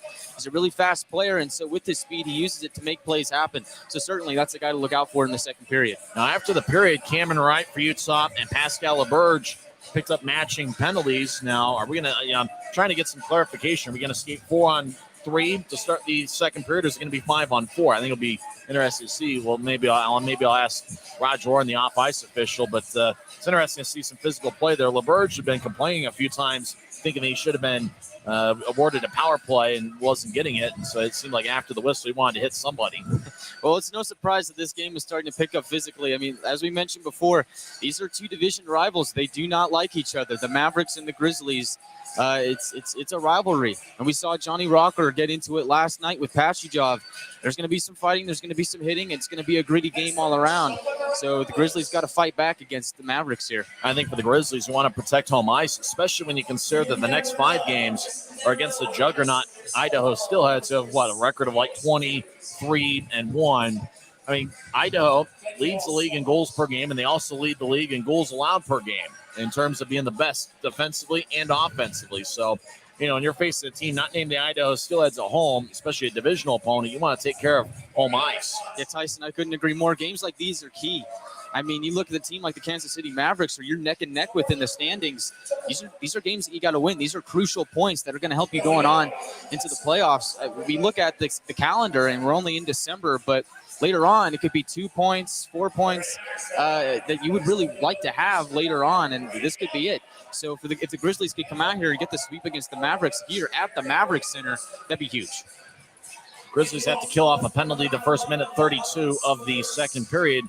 If Utah's going to have the edge in the second, what's it going to be? Because last night it was 2 shorthanded goals and a power play tally. How's Utah going to get on the board here in the second period tonight? I think we got to look at the special teams games, Tyson. We saw it last night, and I think we're going to see it here again, especially with play getting a little more physical towards the end of the first period. You got to think somebody's going to take a penalty here, take a penalty there. Can the Grizzlies capitalize on the Kansas City's penalty kill being one of the bottom units in the league? I think that's going to be key. So they're going to have to find a way to take advantage of the special teams game. Do you think, like last night, special teams going to play a factor here? I do. Thanks for the time. We'll talk to you second intermission. Okay, thank you, Tyson. That's Guy Karenza. When we come back, we'll have second period action as there's no score. This has been the Siegfried and Jensen intermission report on the Utah Grizzlies Hockey Network. If you're out driving and something happens to your car, truck, or even wheelchair, and you end up stuck at a rail crossing, it's going to be okay. Don't panic. Here's what you do. Get out if you can, and look for this blue sign on the metal pole. Call the number on the blue sign, and when they answer, tell them the crossing number. The number is right here. This tells them the exact location of the crossing.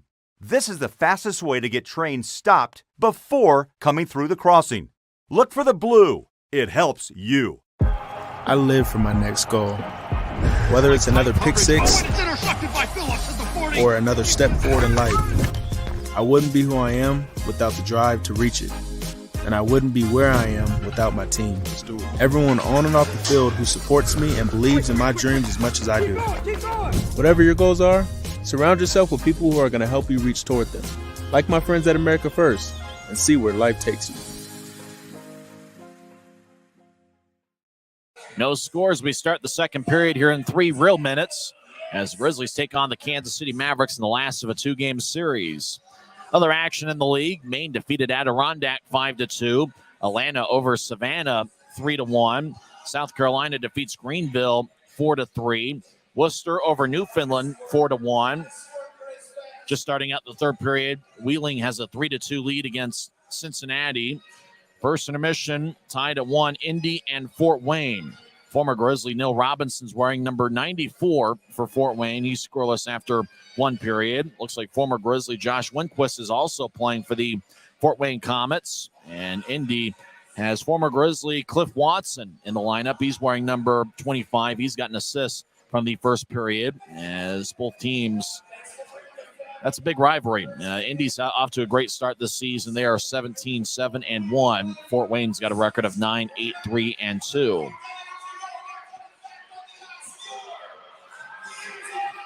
Tyler Penner is going to be in the penalty box the first minute 32 of this second period. Wish I had run into the off-ice officials and see if we're going to skate 4-on-3 or if it's going to be 5-on-4. As Cameron Wright also goes to the penalty box as he got a roughing minor, and Pascal LeBurge of Kansas City got an unsportsmanlike conduct minor as both of those penalties came 20 minutes into the first period. It looks like LeBurge and Cameron Wright exchanged words. Looks like they're kind of smiling. They're in the holiday spirit as LeBurge and Cameron Wright laugh at each other as they go to the penalty box. So it looks like they're in good spirits. Every now and then you get a conversation like that, and it might not be so pleasant, but they're in the holiday spirit. Penner and Wright will be in the Rogers and Russell Legal Solutions holding cell to start the second period. And really the only question is, are we skating 5-on-4? We're going to skate 4-on-3. Because if it's going to be a 4-on-3 situation, the ice opens up quite a bit. And you think about the Grizzlies with their success in the second period. But Utah, utilizing their team speed, has also done a pretty good job in those sort of situations where it does look like we're going to skate 5-on-4 here to start the second period. So the matching penalties 20 minutes in are offsetting. We'll skate 5-on-4 to start the second period as Connor McDonald and James Shearer will be out for Utah to start the second period. And it's great to see James Shearer back in the Grizzlies lineup after missing 18 games. He played well in the first 3 games for Utah this season, then suffered an injury on October 28th. That's the game Utah won 2-1. Lucas Preet got the victory in net. Cameron Wright picked up his first pro goal that game, but James Shearer picked up an injury, and he was certainly missed in the Grizzlies lineup. He's one of those dependable defensemen that the Grizzlies can count on game in and game out, just like Connor McDonald, who's a solid defenseman. McDonald had 1 goal and 1 assist last night, but oftentimes it's what he does away from the puck. And, it's blocking shots. It's doing all the little things. It's throwing a good outlet pass here and there. It's all the things that don't show up on the stat sheet that makes Connor McDonald a good hockey player. And his leadership is a big reason as to why he's the Grizzlies captain in his second year in Utah. So we'll skate 5-on-4 here to start the second period. Looks like they're looking over the ice just a little bit just to make sure. And Colin Kleinendorf feeds a puck into the corner. It's kind of interesting. Almost seems like the ice is tilted a little bit, or it's got a crown in it. Seems like everything is drifting into the corners as we've seen so much action in all 4 corners. And Lucas Preet kind of looking it over as well. It does kind of had that feeling that you got a little bit of a crown in the middle like you have in a football field or one of those artificial turf football fields, and everything just kind of glides towards the perimeters. And so it looks like 20 minutes on the scoreboard clock, and the 2 linesmen talking it over with each other. Colin Kleinendorf holds his hand in the air, and we'll have live action here as the Grizzlies going to be skating from left to right as we see it from high top section 114. Kansas City will be skating from right to left. Jameson will take the draw for Utah. It's won by Utah as James Shearer will clear it all the way into the Maverick zone. Faceoffs were even, 10 apiece for each club in the first period. As Kansas City's Jordan Sambrook will drop it back off for Passagov. The Kansas City captain will feed it to the left side for Harrison at center ice. Back to Passagov as he'll skate in, dump it to the corner as he was entering the offensive zone. Harrison delivers a hit. Scherer gets the puck and clears it all the way out along the far wing boards. Taken by Shane Sterrett behind his net. He stopped all 6 shots he saw in the first period. He'll give it over to Sambrook. 55 seconds left in the Kansas City power play. Sambrook gains the offensive line, avoids a check of Scherer. Now looking for a centering pass. Grizzlies pick it off. It goes towards the end boards deep in the Grizzlies zone. Scherer holds up a Kansas City skater. 2 Grizzlies and 2 Mavericks. Now McDonald drifts over there to join the play. Puck ends up going towards Cam Strong. Now he feeds it to the right side as it glanced off his stick. McKenna with a shot. Glove saved by Parikh. McKenna with a blast from the right side that was gloved by Parikh. As he holds on, he has stopped all 14 he has seen so far. Good shift by both sides. Grizzlies penalty kill going to work, battling along the boards, and Kansas City was able to get a good look by McKenna on the right side, their leading goal scorer, but Parikh was able to make a glove save. 33 seconds left in the power play. 19:01 left in the second period. We're still scoreless. Utah wins the draw. Pouncey around his own net, and he'll feed it past Jeremy McKenna deep in the Maverick zone. Shane Sterrett over there. Keaton Jameson chases after him. Now ahead to McKenna. He'll nudge it ahead to Luke Stevens, who wears number 21. He'll cross center ice and dump it in. Parikh behind his net will roll it along the far wing boards. Now right wing shot. Kick saved by Parikh in the butterfly position. Puck ends up back in the far corner. Dylan Fitz will backhand it, and it stays in. It was played with a high stick, though, as the whistle blows. 7 seconds left in the Kansas City power play, and 18:35 left in the second. After today, there's 5 more games left in the 2022 calendar year. All of them are going to be against the Idaho Steelheads. Next Grizzlies broadcast will be on Wednesday night, December 21st, at Idaho Central Arena, first of a 2-game series. Draws near the Kansas City bench with third-year head coach Tad O'Had looking on. Mavericks win the faceoff. Tommy Muck dumps it around the boards from center ice. It's cut off by Parikh behind the net. He'll throw it towards the far side. It bounces off of Maverick. Victor Bartley battling and taken by Hugo Waugh, who's still looking for his first goal of the season. Over to Ouellette. Back up top. Righty shot is blocked. Ouellette fanned on a one-time attempt on a rebound as Taron Fizer throws it out to center ice, picked off by Waugh, as we're back to 5-on-5 skating, as good penalty kill by the Grizzlies. Penner in the area as Kansas City over to the right side.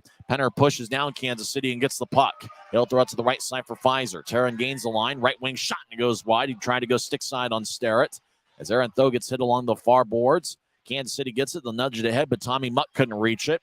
Goes back to Utah's Corey Thomas. He'll get it ahead. Pass connects. Michalchuk skates down the middle. Backhand shot. He scores! What a move by Vladislav Michalchuk, who's now got to go on back-to-back games as the Grizzlies get on the board first. The arm is raised by the referee. I think it was a delayed penalty as Michalchuk got the pass at the offensive blue line, skated down the middle, made a nice move to his left and fired a backhand shot that went over Shane Sterrett.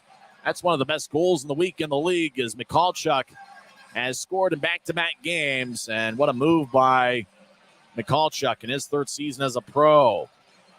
Just skated down the middle, went to his left, and then fired a backhand shot. Beautiful move by Michalchuk. And on the goal celebration, he ended up falling down. His teammates had to help him up.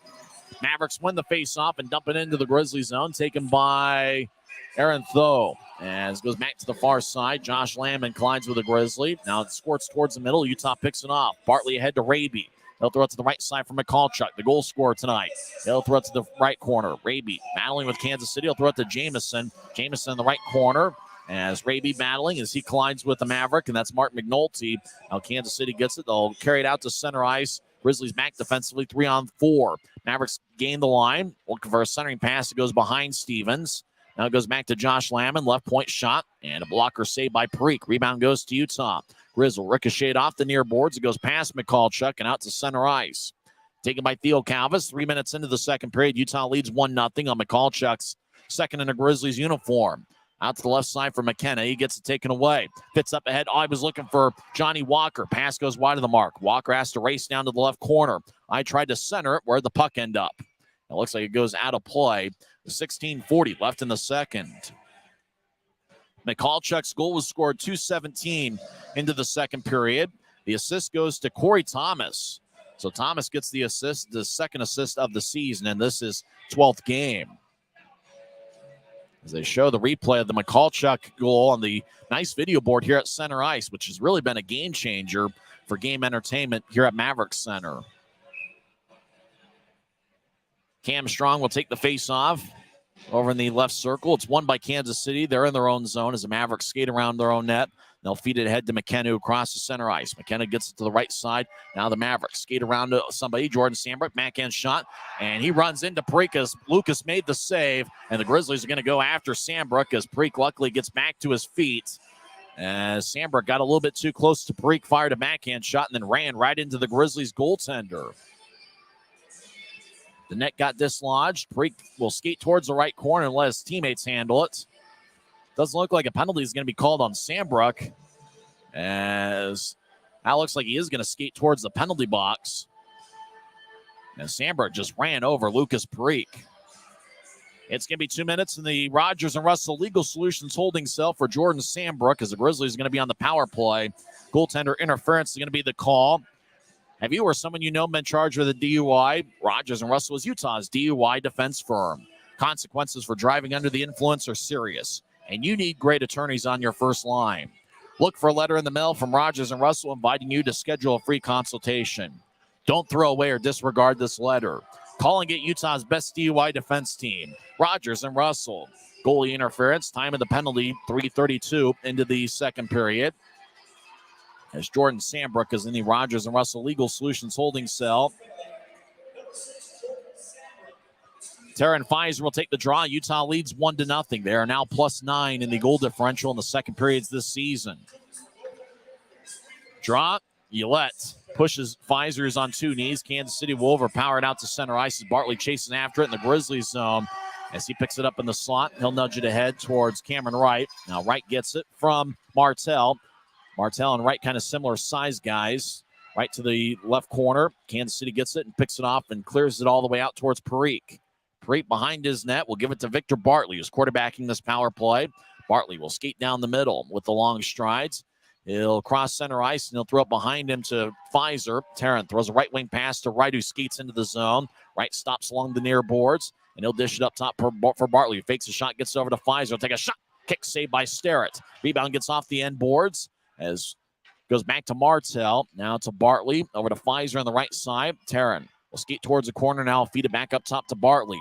Now to Pfizer on the right side. Pfizer takes a shot. Kick saved by Starrett. Johnny Walker gets tripped up, and it's called. Oh, yes, a tripping call as Johnny Walker draws a penalty. Looks like Walker. Is he going to the box as well? Boy, Johnny can't believe it. Josh Elms going to the box, but it looks like Walker's going as well. Tripping is going to be the call on Elms, and Walker gets 2 minutes for diving and embellishment. Johnny couldn't believe it. So Elms gets a tripping minor, but Walker gets a diving and embellishment call. And so it looks like we're going to skate 5-on-4 as the Grizzlies are still on the power play for 1 minute, 3 seconds. As the two penalties offset, but we'll replay first down. As the draw is going to be in the left circle, Jordan Martell will take it. And it's won by Kansas City as the Mavericks will feed it past Tarrant Pfizer all the way deep into the Grizzlies zone. As Parikh behind his net will give it over to Bartley. As the Grizzlies still on the power play, 5-on-4. Bartley will nudge it ahead to Cameron Wright. He gets to neutral ice. He'll feed it to his left for Pfizer. Tarrant gains the line, skates towards the left circle. Now he drifts towards the corner, trying to throw it back up top. Kansas City picks it off and clears it out. Parikh to the left of his net will throw an outlet pass to Bartley. Victor will skate out of his zone. He crosses center ice down the middle. Now dropping off for Wright as Cameron Wright back in Grizzlies territory. Throws it to Pfizer. Tarrant crosses center ice. Now he skates down the middle. He gets tripped up, and that call is going to be made as well. As Jordan Martell, left side, feeds over to Wright in the right side. Cameron with a shot. Glove saved by Sterrim. He made a body stop. Pfizer got tripped up as he was entering the zone from the left side, and that one gets called. So we're going to get a 5-on-3 for 14 seconds. And then after that, the Grizzlies will continue with a 5-on-4 power play. Ryan Harrison goes to the Rogers and Russell Legal Solutions holding cell 2 minutes for tripping as he joins Josh Elms in the box. Guy Carenza was talking about how special teams is going to play a factor in the second period, and he certainly has proven to be prophetic. Although the goal scored by Michalchuk was 5-on-5, we've seen some special teams action here recently. Grizzlies win the draw as it goes to the left side now up top for Shearer. Shearer back to the left side, just outside the circle, throws the throw, take a shot. Glove saved by Starrett. And he holds on. 3 seconds left in the 5-on-3 as Tho had a pretty good look from the high slot as he talks with Dakota Raby. And the draw is going to be in the right circle. Elms will come out of the box in 3 seconds. Actually, it's going to be there's three Mavericks in the box right now. Sandbrook is going to come out of the box in 3 seconds. But the Grizzlies will keep on with a 5-on-4 power play. Off the draw, Utah wins it. Tho will feed it across to Shearer. Sandbrook's out of the box. 5-on-4 power play for the Grizzlies. As Wright throws it up top for Shearer. Utah leads 1-0. Tho on the right side feeds to Raby. Now back up top to Shearer. James to the left side takes a lefty shot and it bounces off to Starrett. Grizzlies at the side of the net trying to hack away. They feed it to the far circle.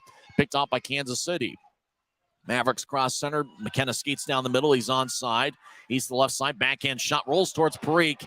And looked like a Maverick got close to Parikh, but we play on. Water bottle flies off of Parikh's net. Now goes to Michalchuk. Left side takes a shot. Saved by Starrett. Rebound goes to Kansas City. McKenna will clear it out. A minute left in the Grizzlies power play. 13:45 and counting left in the second. As Utah leads 1-0 on Vladislav Michalchuk's third of the year. Second in the Grizzlies uniform. As Utah back towards the Kansas City bench, though, gets it taken away as it bounces off the stick of Fitz. Now Kansas City 1-on-4. As Passageoff gains the line, I try to feed it across. It's picked off by Fitz. Dillon skates towards the left circle. He'll take a righty shot and it goes wide. It went past Starrett, but was wide to the net. Puck glides along the near wing boards. Parikh will let Taron Pfizer play it as it was in the restricted area where the goaltenders can't play the puck. As Grizzlies still in their own zone, Victor Bartley will skate towards the near side and drop it off for Wright. Wright feeds it across to Pfizer. He gains the offensive line and drops it off for Martell. He'll get it to Fitz. He'll take a righty shot. On it goes wide as a Maverick got in the stick away in the way as Fitz couldn't get a full shot off.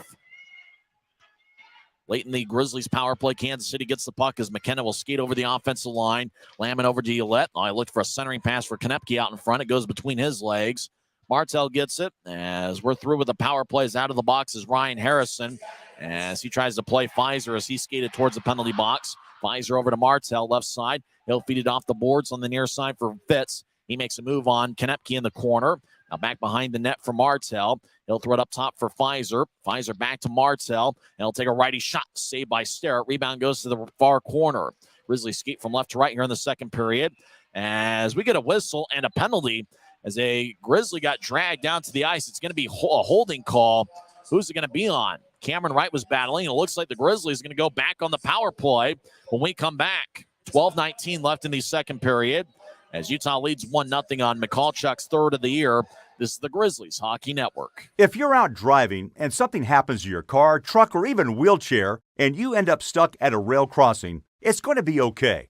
Don't panic. Here's what you do. Get out if you can and look for this blue sign on the metal pole. Call the number on the blue sign, and when they answer, tell them the crossing number. The number is right here. This tells them the exact location of the crossing. This is the fastest way to get trains stopped before coming through the crossing. Look for the blue. It helps you. I live for my next goal. Whether it's another pick six or another step forward in life, I wouldn't be who I am without the drive to reach it. And I wouldn't be where I am without my team. Everyone on and off the field who supports me and believes in my dreams as much as I do. Whatever your goals are, surround yourself with people who are going to help you reach toward them. Like my friends at America First, and see where life takes you. 12:19 is left in the second period. As Josh Lamon gets 2 minutes for holding. Time of penalty 7:41 in. And so the Grizzlies are back on the power play. They are 0 for 3 tonight, and Kansas City is 0 for 2. So Lamon gets 2 minutes for holding. And we'll see if the power play can get back to work. And luckily, because of a media timeout, the Grizzlies were able to get some rest and get their top power play unit back out there. Pfizer, Walker, and Wright up top or down low. Walker's going to take the face-off. Up top is going to be Martell and Bartley. As the draw won by, stays in the circle. Walker's on his keister. Kansas City gets it, tries to clear it out. It hits off of Bartley, and he kept it in. Bartley over to the left side for Martell. Now back up top for Bartley. He'll feed it to the right side for Pfizer. He'll take a righty shot. On it gets blocked. Kansas City locates the puck in the high slot. They bounce off a Grizzly. Bartley keeps it in. He'll take a lefty shot. Line drive saved by Sterrett. Rebound goes to Kansas City. Utah took it away. Cameron Wright will feed it to Pfizer. He'll take a righty shot. On hit a little bit of the pipe. The iron unkind. Puck stays in play. And Kansas City clears it out. An unlucky bounce off the post from Taryn Pfizer. Shane Sterrett, luckily for him, was able to avoid danger. Pfizer crosses center ice. He'll gain the offensive line and chip it around the boards. It goes back to Martell. He skates towards the left corner. And now he's in the corner. He stops, gets it across to right. Right feeds it across to Walker. Johnny gets it up top for Pfizer. Taryn surveys in the right point. Now skate towards the right circle slowly. Gets to right. He'll take a righty shot. And a save by Sterrett. And he holds on as Cameron Wright leads the team in shots on goal coming into play tonight. And just about leads all rookies in the league. He took a shot, and the thing about Shane Sterrett that's been impressive so far tonight is he's not allowed many rebounds, as he made kind of a body stop and then just kind of hit it off his chest and then crowned it with his glove and was able to hold on. 57 seconds left in the Grizzlies power play as both teams make a line change. Mikalchuk's in the left wing. Fitz will take the face-off. Raby out there as well. Puck for the second straight face-off, kind of stays in the circle. Now Utah gets the advantage as Mikalchuk battles with Hugo Waugh. Mikalchuk over to the near corner for Raby. Try to get it back to Mikalchuk. Hugo Waugh has it as he gets held up by Mikalchuk along the boards. Fitz hacking away as well. 3 Mavericks and 3 Grizzlies scrumming it over along the near boards. Puck squirts towards the end wall, taken by Jordan Sambrook, and he'll clear it all the way out as it goes to Periku. Gets it just to the left of his net, and he'll give it over to Shearer, who stands behind Lucas Perique, as Shearer will start the attack for Utah late in the power play. Riz at neutralized cross center. Now they'll dump it around the boards. Takes a smooth ride towards the near wall. Dylan Fitz delivers a hit as Mikalchuk skates towards the right circle. Mikalchuk makes a nice move. He'll take a shot. Saved by Sterrett. But a great move by Mikalchuk that kind of resembled and was even better than the goal that he scored. As Kansas City clears it out, Perique will skate towards the far corner. He'll throw an outlet pass to center ice near Lamb, and it goes past him. Fitz will throw it ahead looking for Penner, who couldn't reach it as it goes deeper in the Kansas City zone. Mavericks gather it. Luke Stevens, who's a big guy, will throw it out to neutralize. And Utah tried to poke it back to Penner. He gets it the Grizzlies center ice logo. He'll feed it back to McDonald, who gets it across to Corey Thomas. Now it bounces off a Kansas City stick onto McDonald. He'll feed it to the left side as it bounced off a Cam Strong stick. Taken by Theo Calvis. He'll skate to his own corner. Now feed it up to Tommy Muck. Muck will feed a right wing pass out to center ice. Mavericks try to get it in. It hits off the linesman. Utah regathers the puck. Thomas across to McDonald. Connor surveys. Now he nudges ahead to Simeone at center ice. Simeone back to McDonald. He'll get it to the center ice logo for Strong. Kansas City took it away at the center ice logo. Simeone will backhand it over the head of Tommy Muck deep in the Maverick zone. Grizzlies make a line change. 9:25 and counting left in the second as we played halfway through here on this Sunday afternoon. Utah leads 1-0 on Mikalchuk's second in back-to-back games. Mavericks gain the line, veer off to the right circle, take a shot. Glove saved by Perique. And Lucas holds on. He's been outstanding here so far, displaying a quick glove, quick feet, and a sharp mind. As Lucas, wearing number 35, has been outstanding here tonight. It's the first home game that he has played in since October 22nd. But with his fun personality, he's already become a Grizzlies fan favorite. Perique was the 87th overall pick by the LA Kings back in the 2019 NHL entry-level draft. He's currently got an AHL contract with the Colorado Eagles. He's only 21 years old. He'll be 22 on March 15th. And he'll be 22 on March 15th of 2023. Draw's going to be in the Grizzlies zone, right circle. Victor Bartley out there taking a shift. He's staring down Pascal LeBurge. Kansas City, 19 shots. Grizzlies have taken 14. And the draw on the right circle is won by Kansas City. They'll fire a lefty shot. Glove saved by Perique. That shot was taken by Mark McNulty as he collided with Cameron Wright just after McNulty fired the shot. Lucas gives the puck to Colin Kleinendorf. Draw once again is going to be in the far circle. Keaton Jameson is getting some work on his helmet. As Colin Lee, the Grizzlies trainer, looking it out as well.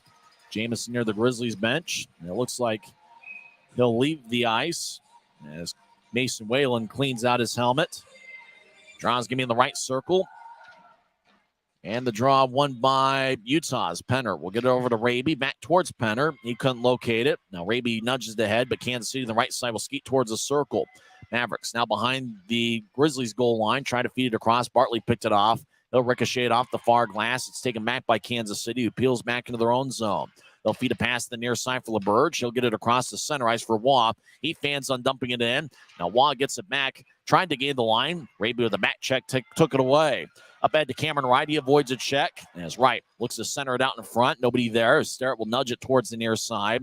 As Kansas City will dish it out to center ice. Bouncing puck off the boards near Kansas City's bench. It's taken back by Bartley.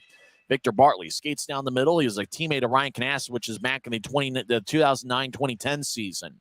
McCallchuk from center ice dumps it in. McCallchuk and Josh Lamon collide.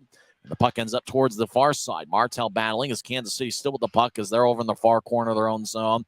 Out to Calvis. He'll nudge it ahead as Kansas City now starts the attack. 3-on-3. They cross center ice. Morgan gets around Pfizer. Now looking for a signing pass. McNulty shot. Saved by Parikh. As the Grizzlies get it out to center ice. McCallchuk, the only goal scorer here so far, dumps it in from center ice. He'll get off the ice at the end of a good shift. As Kansas City, skating from right to left, will skate towards the near side. Utah trips him up, no call. As Cam Strong continues to battle with Luke Morgan. Calvis will feed it across. As Strong playing a very physical brand of hockey here so far tonight. Mavericks throw it up ahead. It's taken away by Strong. He'll feed it across to Walker. Tried to extend his stick, couldn't get it. Now he gets it back. He'll take a shot, saved by Starrett. Kansas City gets it off the rebound. Luke Stevens crosses center ice. He'll fire towards Parikh. Lucas will nudge it ahead after he bobbled it for a second. It goes out to center ice. Strong crosses center ice. Rink wide pass out to Parikh or to Pfizer. Now to Shearer. He takes a shot on a glance off his skate and goes out of play. 7:15 left here in the second period. Utah still leads 1-0. In fact, the only goal scored so far, Vladislav Mikhalchuk, 2:17 in to the second period with Corey Thomas getting the assist. In the first period, Kansas City outshot Utah 13-6. In the second period, the Grizzlies have outshot the Mavericks 9-8. Cam Strong will exit the ice. Mikhalchuk will take the face-off. He's been impressive here so far tonight. Mikhalchuk has previous experience in this league with Adirondack earlier this season, last year with Jacksonville, and 2 years ago with the Wheeling Nailers. As the draw won by Kansas City, as McNulty will nudge it ahead towards center ice. Pass was behind McKenna. Now to Mikhalchuk at center ice. He'll gain the line as he avoids a check. Mikhalchuk will skate towards the right corner where the puck is. Mikhalchuk delivers a big hit. Kansas City throws the head to passage off. He couldn't get it as it goes to center ice. Though we'll feed it over to Fitz. He'll backhand it out towards the Kansas City blue line. Taken away by McNulty. He'll feed it to the right side. Maverick Center, the blue line. As they're in the offensive zone, as McKenna along the far side gets pushed, and he'll feed it over to Passageoff behind the goal line. Centering pass is taken away by Utah. Now Passageoff tries to feed it out in front. It kicks off of Jameson. Goes back to the Mavericks on the right side. Kansas City gets over to Konepke. He'll take a shot that goes wide off the boards. Preek trying to cover it up. It's still in play to the side of the net. Mavericks wrap around. Passageoff with the shot, and he couldn't really get much of one off as he got cut off by Thomas. Now behind the boards as Mavericks. Tough angled shot from the far side. Saved by Preek. That was taken by Passageoff. Puck along the far corner as Kansas City will ricochet it off the Rio Tinto sign along the end wall of Utah's zone. Jameson will feed it towards the near side. It bounced off a stick. Calvis will get it to the corner. It's taken away by Utah. Jameson will skate out of the zone. He'll throw it to the right side for Walker. Dumps it in from just outside the Kansas City blue line. Walker comes off the ice with less than 6 minutes left in the second period. Kansas City back to the far side. They'll feed it across. Utah leads 1-0 as the Mavericks having outshot the Grizzlies 24-15. As Calvis will throw it to the near side for Howdeshow. Couldn't handle the puck. Raby ahead to right. Cameron will skate towards the right circle. Take a shot. Saved by Starrett. Rebound goes out to the far corner. Penner collides with LeBurge. Now to the left side. Turnover. Raby gets it poked away as he was trying to skate towards the middle. Kansas City lifts over the head of Bartley. As the Mavericks skate towards the right circle, they get there first. Pouncey delivers a hit on Kansas City. Good play by Kyle Pouncey. Puck behind the net along the wall And it goes to the near corner for Cameron Wright, who will lift it in the air. It goes out to center ice. Rolling puck gets taken by Penner. 2-on-2. Penner gains the line, drops it off for Raby. Left circle, Raby with the lefty shot, and it hits off a Sterrett. Stays in play as Raby to the left side collides with Sambrook. Penner over there in the area. Cameron Wright as well, as Sterrett looks towards his right shoulder where the puck is. Wright will feed it to the left point. Shearer across to McDonald. Connor with a right wing shot and a score! McDonald thinks that Penner got a piece of it as the Grizzlies have taken a 2-0 lead. McDonald was in the right point. Penner was out in front of the net. McDonald fired a shot. It got redirected by Tyler Penner, who gets his 6th of the season. McDonald's going to get his 3rd assist of the campaign as Penner skates to the bench first and high fives everybody on the Grizzlies bench. So another second period goal for Utah. They have outscored Kansas City 5-1 in the second period. And Tyler Penner indeed gets his 6th goal of the season. Connor McDonald and James Shearer with the assists. Fans here at Maverick Center on their feet. A great second period for Utah as Kansas City wins the faceoff. Skates in. McNulty to the right circle. Now around the net being shadowed by Shearer. McNulty will feed it back towards the right side. Kansas City tries to get it out in front, and they couldn't get the pass to connect. Out to Pfizer near the Kansas City bench. He gets knocked down at the Utah blue line. Puck squirts out to Shearer. He feeds it across to McDonald. As McDonald surveys, he'll throw it to center ice looking for Simeone. It bounced off his stick, rolls back towards McDonald, but cutting there first is Luke Stevens, who dumps it into the near corner. Taken by Pfizer, skates around the net. He'll give it over to McDonald. Now ahead to Martell. Jordan's his first name, second game with the Grizzlies. Martell at center ice will throw it back to Shearer, nudges across towards the penalty box area at center ice. Taken by Yolette, who boxes out Simeone. Now Luke Morgan collides with McDonald. High sticking is going to be the call, as looked like Luke Morgan kind of lifted McDonald's arm up and hit Morgan with a high stick. Very veteran move by Luke Morgan as Connor McDonald gets 2 minutes for interference. It's not high sticking, it's interference. And when we come back in 1 minute, Kansas City is going to be on the power play, but the Grizzlies lead 2-0 on the Grizzlies Hockey Network. If you're out driving and something happens to your car, truck, or even wheelchair, and you end up stuck at a rail crossing, it's going to be okay. Don't panic. Here's what you do. Get out if you can, and look for this blue sign on the metal pole. Call the number on the blue sign, and when they answer, tell them the crossing number. The number is right here. This tells them the exact location of the crossing. This is the fastest way to get trains stopped before coming through the crossing. Look for the blue. It helps you. I live for my next goal. Whether it's another pick six or another step forward in life, I wouldn't be who I am without the drive to reach it. And I wouldn't be where I am without my team. Everyone on and off the field who supports me and believes in my dreams as much as I do. Whatever your goals are, surround yourself with people who are going to help you reach toward them. Like my friends at America First, and see where life takes you. Exactly 4 minutes are left in the second period. Utah leads 2-0. Vladislav Mikalchuk scored a 5-on-5 goal, 2:17 in.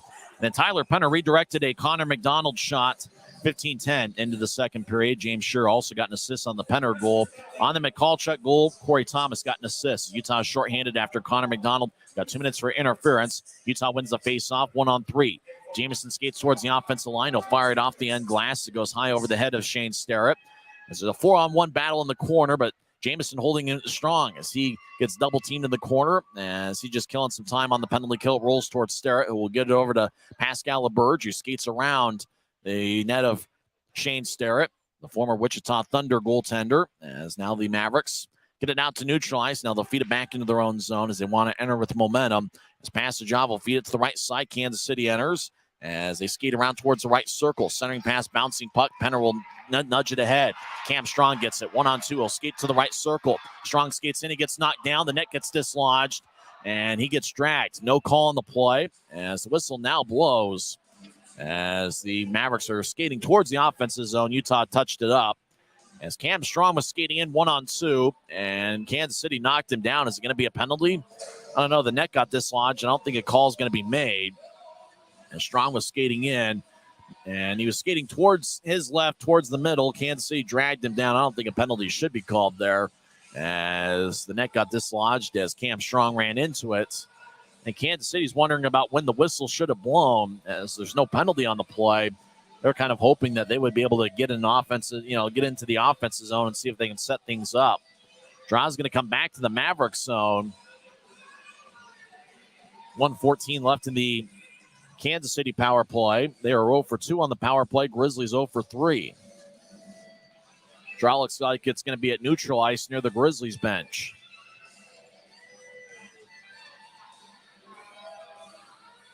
Last game of the two-game set. Utah has a 3-game winning streak against Kansas City. As the draw goes deep into the Kansas City zone, Mavericks skating from right to left will start the attack. Grizzlies have outscored the Mavericks 5-1 in the second period this weekend. Over to Harrison. He's being shadowed by Shearer. He'll feed it up top to the right point. Utah cuts it off. Good job by Cameron Wright, as Pastajov loses a stick. He got hit with a high stick by Cameron Wright. The whistle blows, and looks like the Grizzlies are going to be shorthanded 5-on-3. Is it going to be 2 minutes or 4 minutes? The referee, it's going to be 4 minutes for high sticking. As Pastajov got hit by a high stick on Cameron Wright, as Wright was chasing after the puck near the Kansas City zone. 4 minutes, double minor for high sticking. As Tad O'Had talks with his unit, this could be a critical sequence in this game, a 5-on-3 power play for 49 seconds. Is Tad O'Had going to use his timeout? Doesn't look like it, but he certainly had some time to talk with his unit. As the Grizzlies lead 2-0 with 2:49 left in the second, the Kansas City is going to have a 5-on-3 power play. McDonald got an interference minor exactly 16 minutes into the second period, and 1 minute and 11 seconds later, Cameron Wright gets a double minor for high sticking. Utah leads 2-0 as the draw won by the Grizz. Tyler Penner will backhand it all the way out towards Shane Sterrett, who comes out of his net about 10 feet to throw an outlet pass to Jordan Sambrook. Sambrook will get it over to LaBerge. He'll skate over the offensive line now to Harrison in the left point. Harrison will skate towards his right. He'll drop it off for Sambrook. Now across to McKenna. McKenna just outside the right circle over to Sambrook. As Sambrook switches places with McKenna. Now McKenna with a one-timer on it, bounced off a body and goes wide. As the Mavericks over to McKenna. One-timer, it's blocked by Penner. Now in the high slot, Kansas City Sambrook will get it over to McKenna. McKenna switches places with Sambrook. He'll feed it to the left circle. LaBerge gets out in front. Pastajov fans on it. 5 seconds left in the 5-on-3. McKenna over to the right side. One-timer by Pastajov goes wide and out of play as it hits off the protective netting. 1 second left in the 5-on-3. Draw is going to be in the Grizzlies zone. Connor McDonald anxious to get out of the penalty box.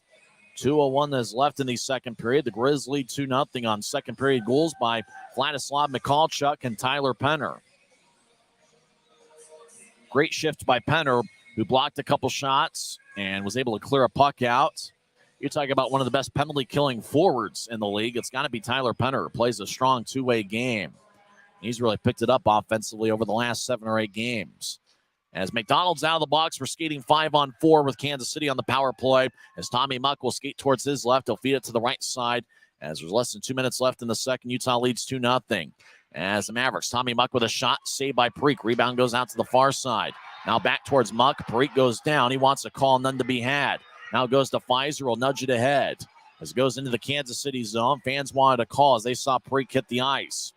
Mavericks skate around their own net. Grisby hanging out here in section 114 as Kansas City crosses center ice. They gain the offensive line. Mavericks with a right wing shot, saved by Preek. And the Grizzlies get it and clear it out. It's a double minor for high sticking, so Kansas City will be on the power play for quite a while. Still 2 minutes and 26 seconds left in the second period. The period will end before the penalty expires. Stevens will bounce it off of McDonald. Stevens will kick it over to the right circle. Taken by Utah, 2-on-2. Taryn Pfizer crosses center ice. Now he gains the line, skates towards his right. He'll take a righty shot. Kick saved by Sterrett. As Fitz over to Shearer, back to Pfizer, who's along the near boards. He'll feed it across deep in the Grizzlies zone. Preek behind his net will throw it out to Connor McDonald. He's in the near corner. Grizzlies get it to Fitz. Now Fitz enters neutral ice. He'll nudge it ahead to Cam Strong. Strong skates towards the right circle, skates around the net, wraparound shot.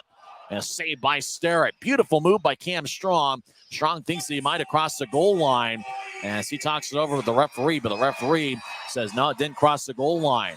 Strong pleads his case as he thinks that he had scored. It was a beautiful move by Strong on a wraparound, but Starrett was able to make the save.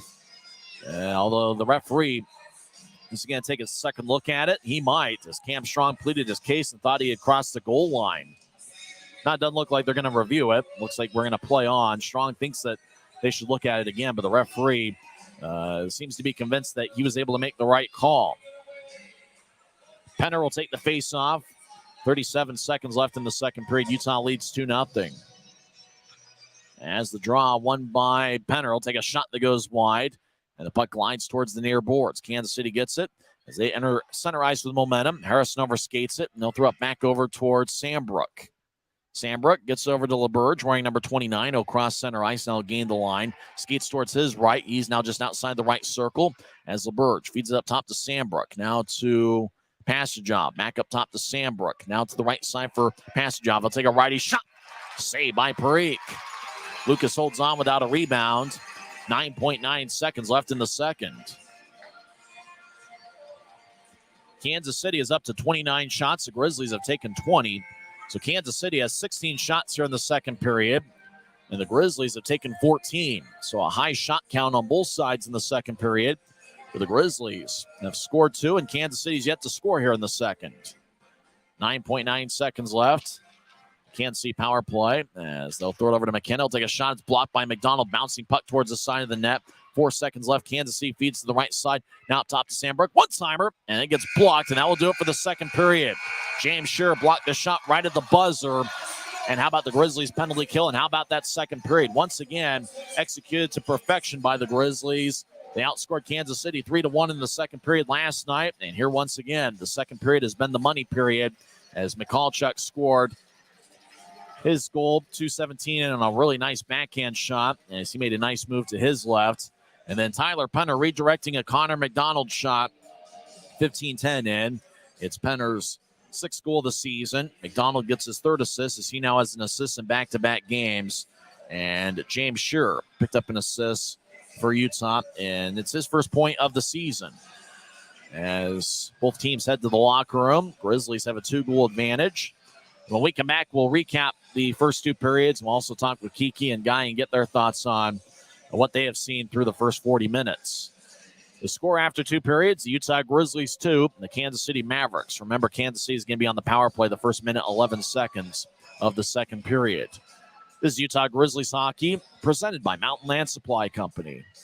When you pay with the Nitro card at Maverick, you always save 10 cents or more on fuel every gallon, every day. And you could save a whole lot more thanks to Nitro Best Price. Pick up a Nitro card and upgrade your Adventure Club account today.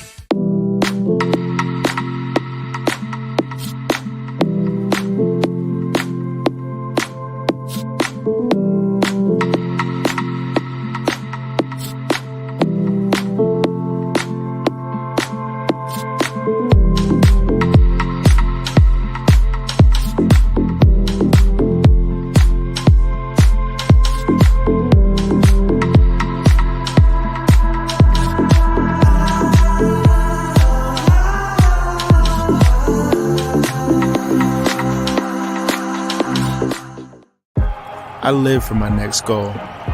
Whether it's another pick six or another step forward in life, I wouldn't be who I am without the drive to reach it. And I wouldn't be where I am without my team. Everyone on and off the field who supports me and believes in my dreams as much as I do. Whatever your goals are, surround yourself with people who are going to help you reach toward them. Like my friends at America First, and see where life takes you. Maverick's new bean-to-cup machines always deliver a freshly ground cup of coffee on demand, so you can enjoy any of our premium roasts at their best, day or night, hot or iced. Enjoy a fresh cup today. If you're out driving and something happens to your car, truck, or even wheelchair, and you end up stuck at a rail crossing, it's going to be okay. Don't panic. Here's what you do. Get out if you can, and look for this blue sign on the metal pole. Call the number on the blue sign, and when they answer, tell them the crossing number. The number is right here. This tells them the exact location of the crossing. This is the fastest way to get trains stopped before coming through the crossing.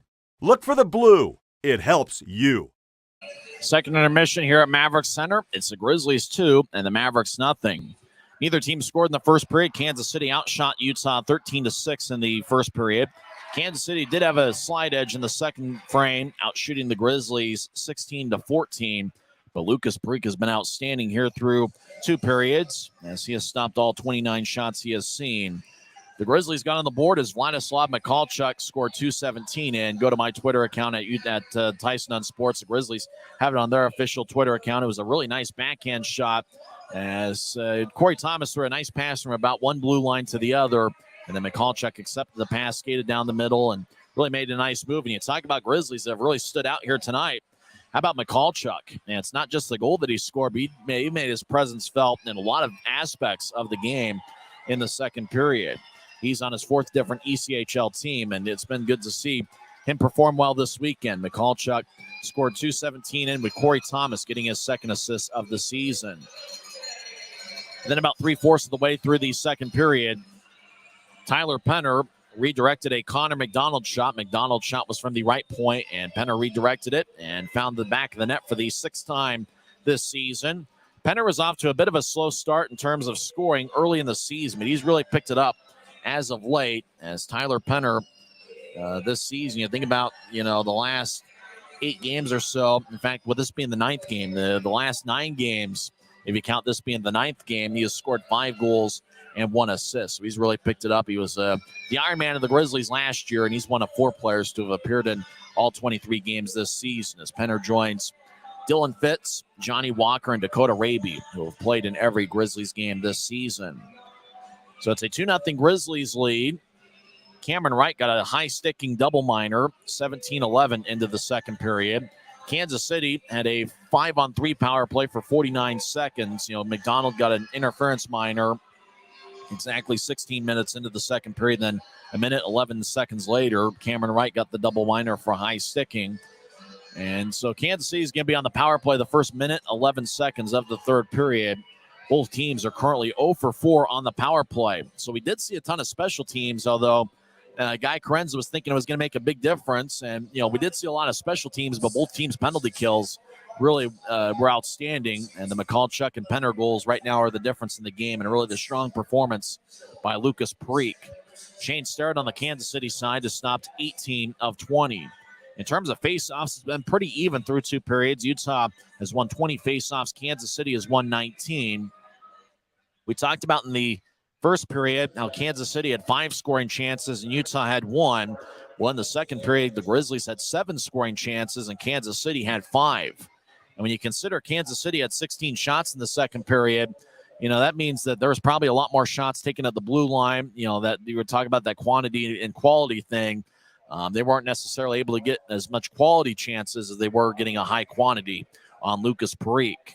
And Preek seems to be that goaltender. It seems like the more work he sees, he might see upwards of 40 shots here tonight. It seems like the more work he sees, the better he is. That was the case when he played against the Grizzlies last season as a member of the Rapid City Rush. We'll bring in Kiki Crum to the broadcast as she was typing up the postgame story yesterday. We've given that assignment to Guy Karenza. He's typing up the postgame story that we'll see at UtahGrizzlies.com. But Kiki, great move by Mikalchuk on the goal, and then Tyler Penner redirecting the Connor McDonald shot. And really both teams' penalty kills been outstanding. What have you seen from the first 2 periods? Yeah, I'm really impressed with Mikalchuk and his performance in the last 2 games. It's awesome that he's gotten a goal in both games. Impressed with his performance. I said this last night, and I want to say it again. The Grizzlies, during the second period, all the games, I feel like they really dominate the second period. I don't know what Ryan Kasowicz says in the locker room in the first intermission, but it definitely gets a rise out of the boys, and they play very well in the second period. Maybe you should try that pregame, Yeah. But Lucas Preek, it's like, we talked about in the first intermission how he had a great first period, and he had an even better second period. Yeah, there was a second there where it was almost like there was a magnet in his glove, and the puck just always just. Well, that's what he's doing. That's the secret. That is the secret. But yeah, the Mavericks just couldn't set anything up, and Preek was outstanding. And think about Tyler Penner. He's really picked it up over the last 9 games and really has been a strong performer. Yeah, he really stood out in the second period. One thing with him and McCallchuk that I noticed is it's almost like McCallchuk has been here the whole season, the way he can play with the different players. He's just one of those guys who just blends in with everybody.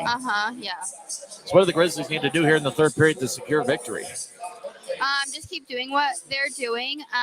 McDonald is playing really well too, and he's getting a lot of chances and really helps setting up the boys up. So I'm excited to see him in the third period, and Raby as well, and just keep dominating the puck and playing Grizzlies hockey. That's what you got to do at the end of the day. You just got to find a way to play your style of game. I think in the Jacksonville series last week, it seemed like Jacksonville's kind of dictating the terms of the game, whereas it seems like this week, the Grizzlies are doing a better job of kind of dictating the style of play. Yeah, I always think that teams that can be very consistent with how they play and not play to who they're playing against, does that make sense? I think they always are the ones that come on top.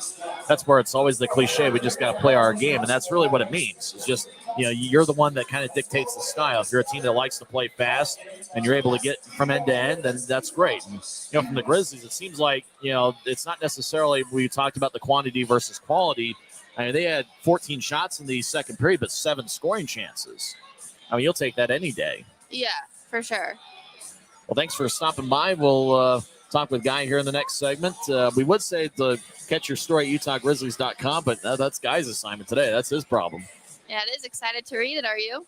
I'm really excited to read it. I think he's already got the first 2 periods typed up. He's just waiting to see how this third period takes place. Yeah, it'll be great. Thanks for the time, Kiki. Thank you, Tyson. Second intermission, Utah leads 2-0. We'll go over scores from around the world of sports. We'll also talk with Guy Krenz and get his thoughts on what he saw in a successful second period. Utah leads 2-0. This is the Siegfried and Jensen intermission report on the Grizzlies Hockey Network. When you pay with the Nitro card at Maverick, you always save 10 cents or more on fuel every gallon, every day. And you could save a whole lot more thanks to Nitro Best Price. Pick up a Nitro card and upgrade your Adventure Club account today.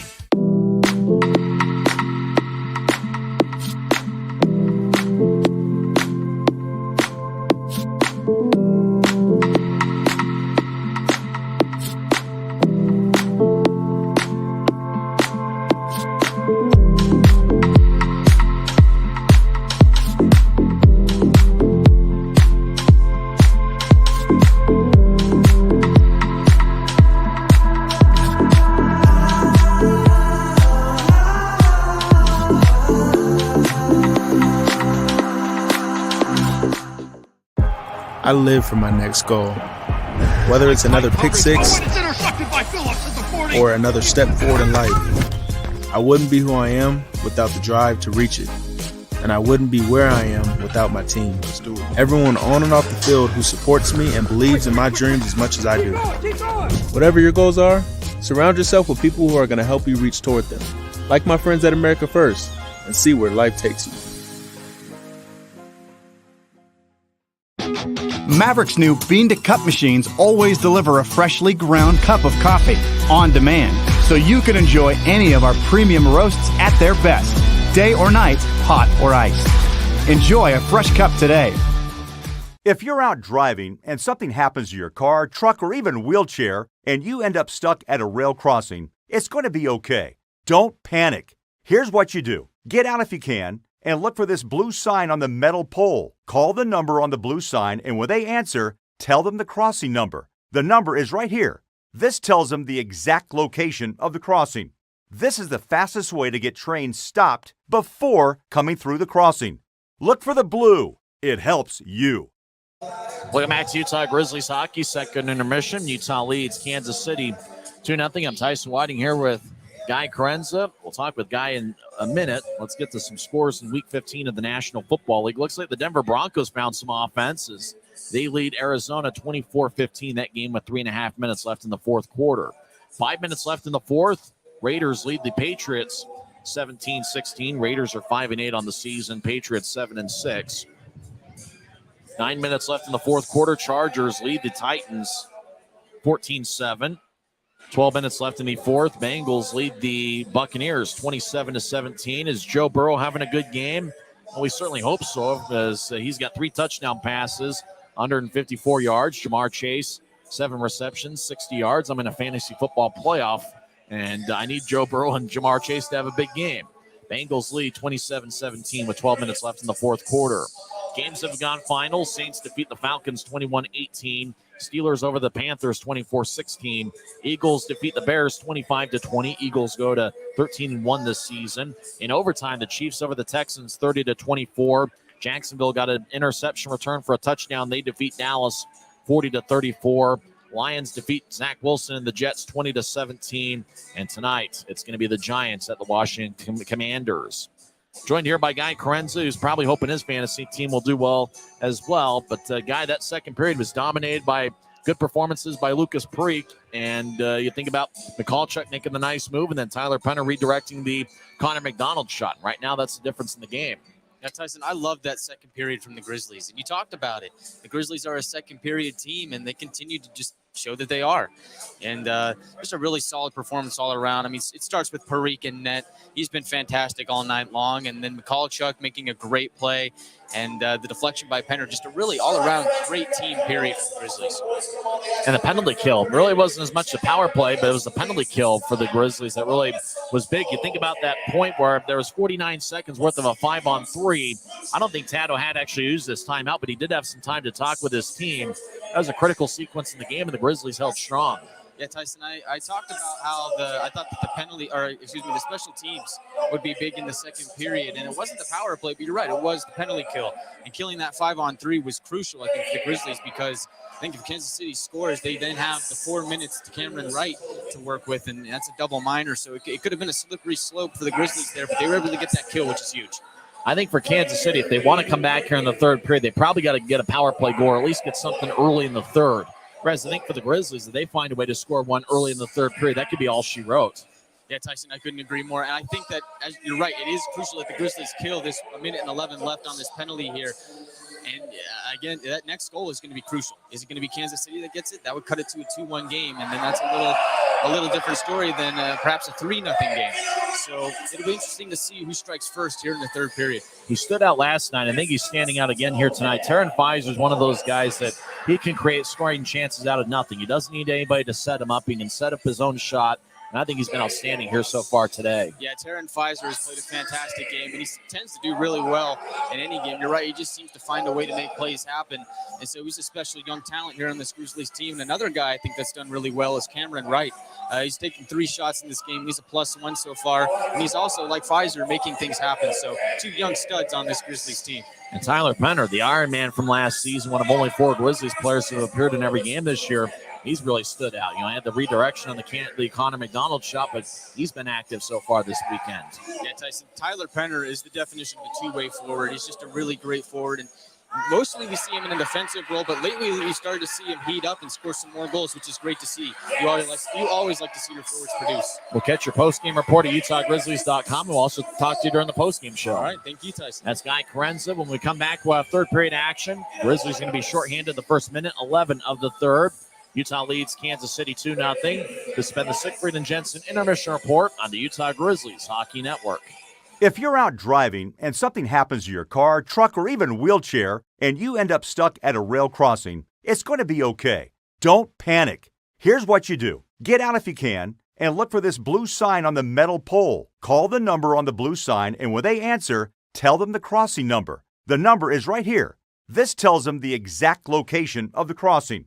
This is the fastest way to get trains stopped before coming through the crossing. Look for the blue. It helps you. I live for my next goal. Whether it's another pick six or another step forward in life, I wouldn't be who I am without the drive to reach it. And I wouldn't be where I am without my team. Everyone on and off the field who supports me and believes in my dreams as much as I do.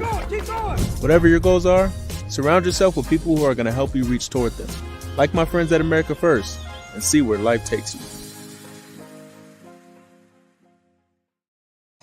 Welcome back to Utah Grizzlies Hockey. The Grizz are on the ice. And remember, you can bid on these game-worn jerseys till 6 o'clock. I think that's the deadline. Don't quote me on it, but you can get a game-worn Grizzlies jersey. Right now, Johnny Walker, last I checked, was leading the the bidding at $500. So I think a lot of people have been bidding during the game. Go to the Dash Auction app and bid on a Grizzlies game-worn jersey that they wore not only today but yesterday as well. Keaton Jameson had a Gordie Howe hat trick in that game-worn sweater yesterday. Taryn Fizer's been outstanding this weekend. Or you can get Connor McDonald's, or you can get the Captain C. And that's always a nice touch to the game-worn jerseys. And remember, you can bid on the Dash Auction app until, I think, about 6 o'clock here tonight. But once again, don't quote me on that, as Grizzlies really have looked good in those ugly sweaters. In fact, the jerseys look so good, I'm not even sure you can consider them to be ugly sweaters. That's one of those things. You know, I grew up in the 1990s, and style was a little bit outlandish. It kind of looks like something that the Grizzlies might wear back in the IHL era, back in 1997 or 98. Somewhere around that area, even though the Grizzlies did have a different main logo back then.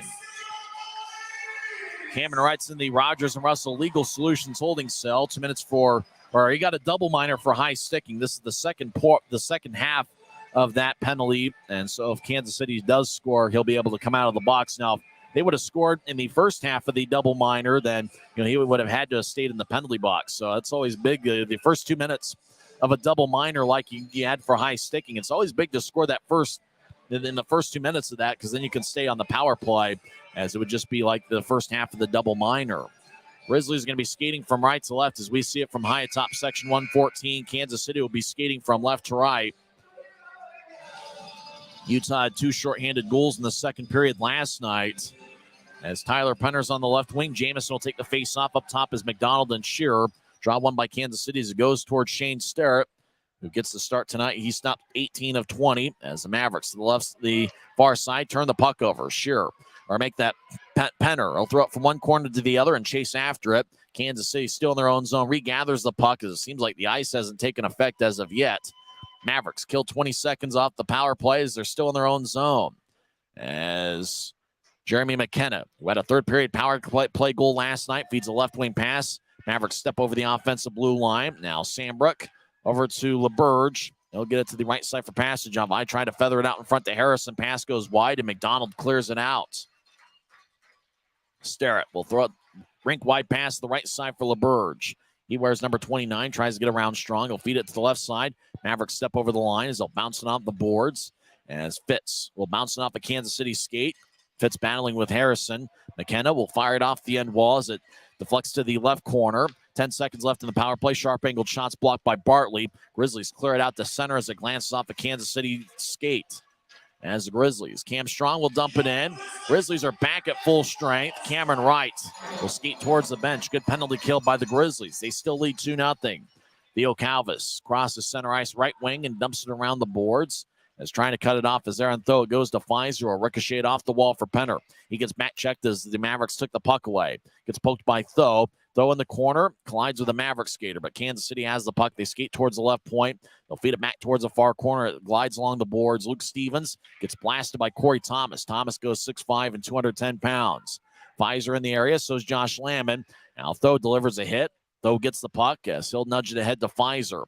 Fizer at neutral ice will throw it to his right for Martell. Martell tried to get it back to Fizer, cutting in front of the net, and Kansas City picked it off.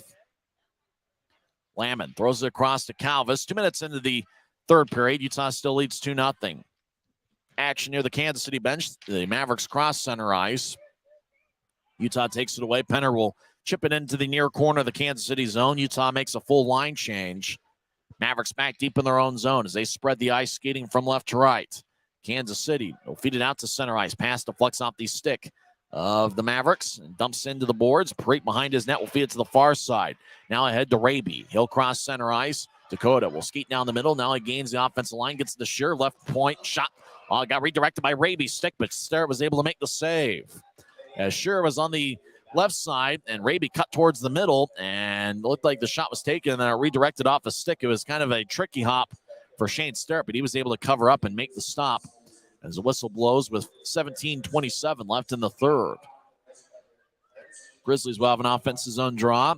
Last of a 2-game set. Utah has a current 3-game winning streak against Kansas City, as the draw won by Kansas City. As the faceoffs have been just about even so far tonight.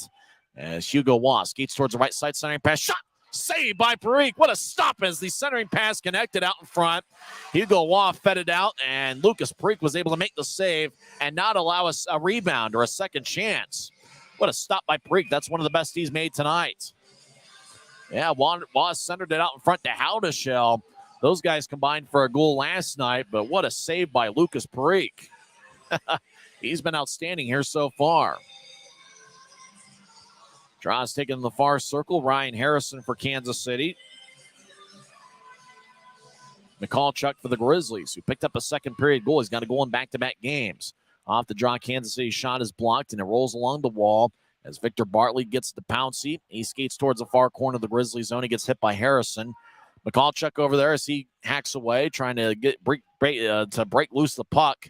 As Pouncey still over there, as Kansas City just outside the left circle, comes out of the pile with the puck. They look to center, and it's taken away by Bartley. Victor will cross center ice. Now dump it in as it bounced off the boards and goes from one corner to the other. Taken by Josh Elms. He'll lift it high into the air. It bounces into the Grizzlies zone. Parikh has to play it as it goes towards the crease. Kansas City fits in a line change. Utah gets it out to center ice. It's off of Dylan Fitz stick at center ice and goes all the way deep into the Mavericks zone. As Fitz skates towards the far side, goes to the right point. Strong with a shot, saved by Sterrett. Rebound left side, Thomas with the shot, saved by Sterrett. Now out in front as the puck glides towards Sterrett, and he's able to cover up. Battle in front of the net with Josh Lamb and Dylan Fitz, but Sterrett was able to cover up the puck with 16:22 left in the third. A lot of action here tonight. Next home game for the Grizzlies will be on December 28th. After the Christmas break, they'll take on the Idaho Steelheads in the first of a 3-game series. It's going to be a Bud Light College night with cheap student tickets. As the Mavericks win the face-off, they're in their own zone as they'll feed it ahead. As Josh Lamb will cross center ice, tries to get around Corey Thomas, but Thomas cuts him off. As McCallchuck tried to dump it in from center ice, fanned on it. Kansas City has it back in their own zone as Tommy Muck will avoid a check of McCallchuck. Now it goes to the near side. Kansas City will nudge it ahead, taken away by Wright. He'll throw it up ahead to McCallchuck. Now Kansas City back deep in their own zone as Luke Morgan will skate towards the far side. Now he'll stop in reverse field. Now Morgan will skate north-south. They'll drift over to the right. He'll cross center ice. Right wing will gain the offensive line as Morgan will stop in the near corner. As he tried to get over to Waugh, but couldn't get the pass out. Now Calvis right point shot gets blocked by Simeone. Now left side, Kansas City centers it. Simeone takes it away. He'll nudge it ahead towards Martell, but Martell couldn't reach it. Simeone gets blasted along the boards by Luke Morgan. Puck deep in the Kansas City zone. Martell delivers a hit on Konepke. Kansas City crosses center ice. Mavericks will feed a right wing pass to LaBerge. He avoids a check of Penner, and Penner over to the right side feeds it back towards Parikh. Taken by McDonald. Now over to the left side.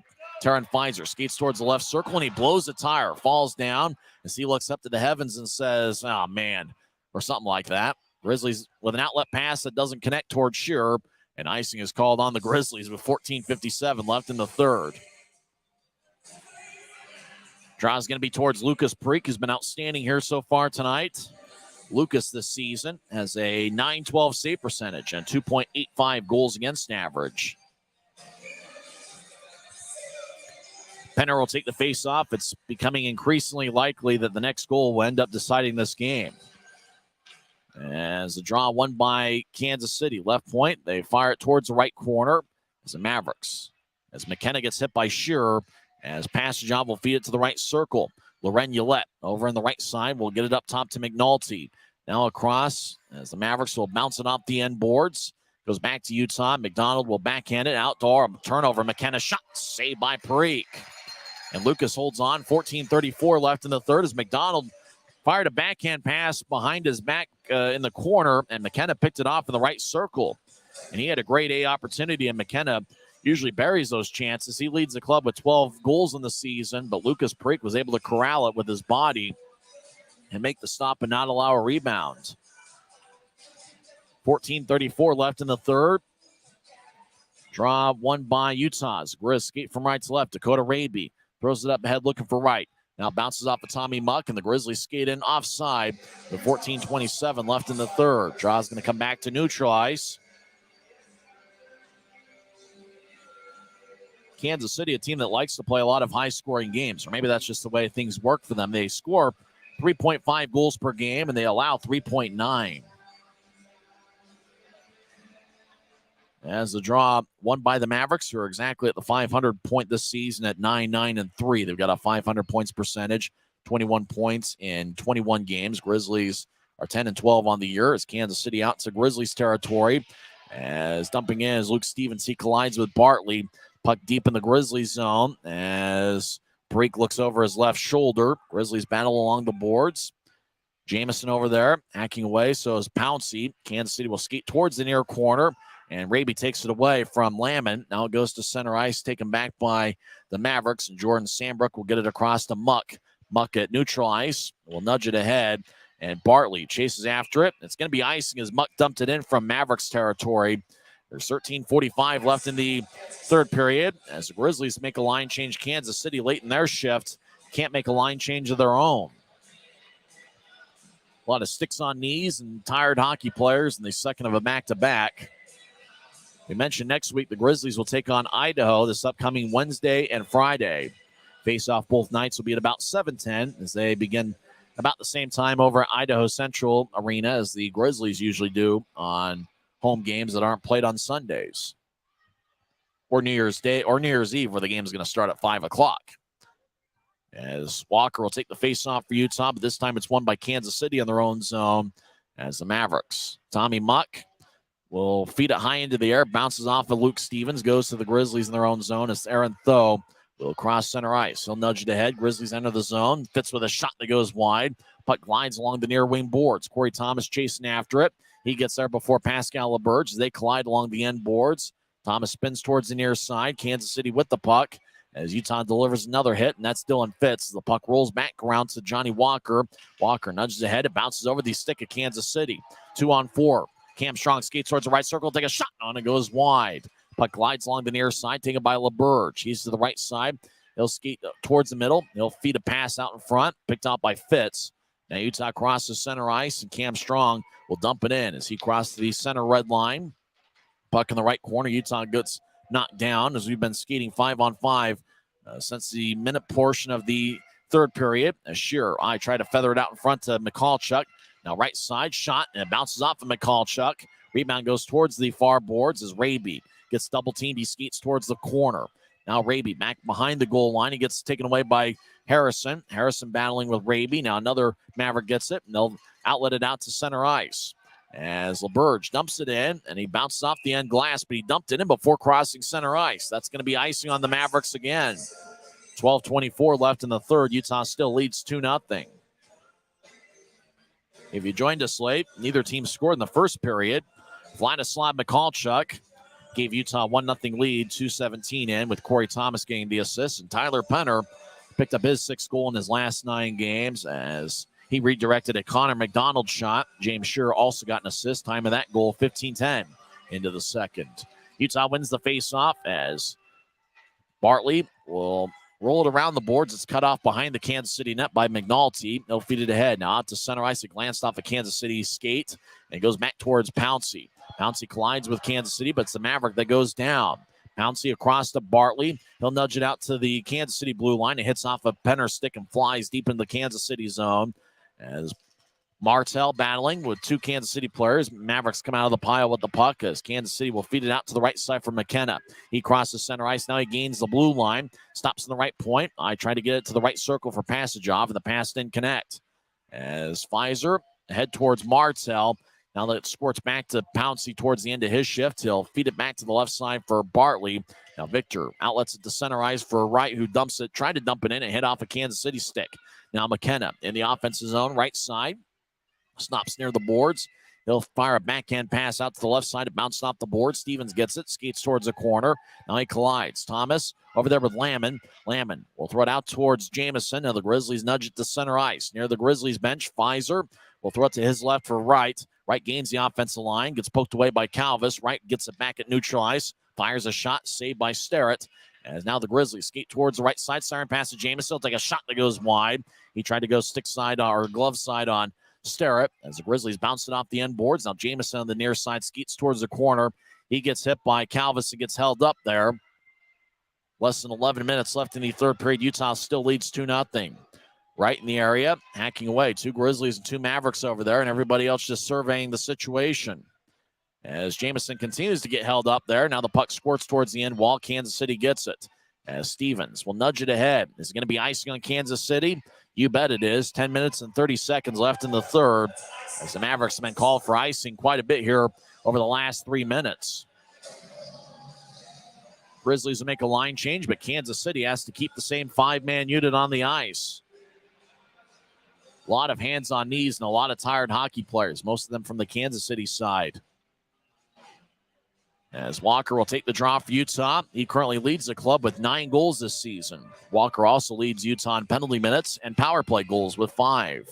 Utah wins the draw as Dylan Fitz will roll it back around the boards. Cam Strong to the near side, chases after it. Shearer gets there first. He'll bounce it off the end boards for Walker. Johnny will feed it along the near wing boards for McDonald. Tried to bounce it back to Walker, taken away by Konepke. He'll feed it out towards Luke Stevens, who bounces it off of McDonald. Now the Mavericks carry it into the offensive zone 2-on-4. As Luke Morgan with a righty shot that goes over the head of Parikh off the glass. Now left wing shot goes wide. Now Kansas City along the near boards. McNulty, who's a big guy at about 6'7", 207. He's battling with Fitz. Fitz had the puck go past him. Now Fitz and McNulty stare each other down. Looks like they're not going to drop the gloves. Mavericks over to the left side. Hits the side of the net on a shot. Parikh on 2 knees. He gets back to his feet. Arm is raised by the referee. It's going to be a penalty. It's going to be on Utah's. McNulty and Fitz have a collision. And now it looks like another Maverick wants to get over there. It's McNulty and Fitz. They haven't dropped the gloves, but they're getting real physical along the near boards. 9:40 is left in the third period. Looks like Kansas City is going to be on the power play when we come back in 1 minute. It's the Grizzlies 2 and the Mavericks nothing. This is Utah Grizzlies hockey, presented by Mountain Land Supply Company. If you're out driving and something happens to your car, truck, or even wheelchair, and you end up stuck at a rail crossing, it's going to be okay. Don't panic. Here's what you do. Get out if you can, and look for this blue sign on the metal pole. Call the number on the blue sign, and when they answer, tell them the crossing number. The number is right here. This tells them the exact location of the crossing. This is the fastest way to get trains stopped before coming through the crossing. Look for the blue. It helps you. I live for my next goal. Whether it's another pick six or another step forward in life, I wouldn't be who I am without the drive to reach it. And I wouldn't be where I am without my team. Everyone on and off the field who supports me and believes in my dreams as much as I do. Whatever your goals are, surround yourself with people who are going to help you reach toward them. Like my friends at America First, and see where life takes you.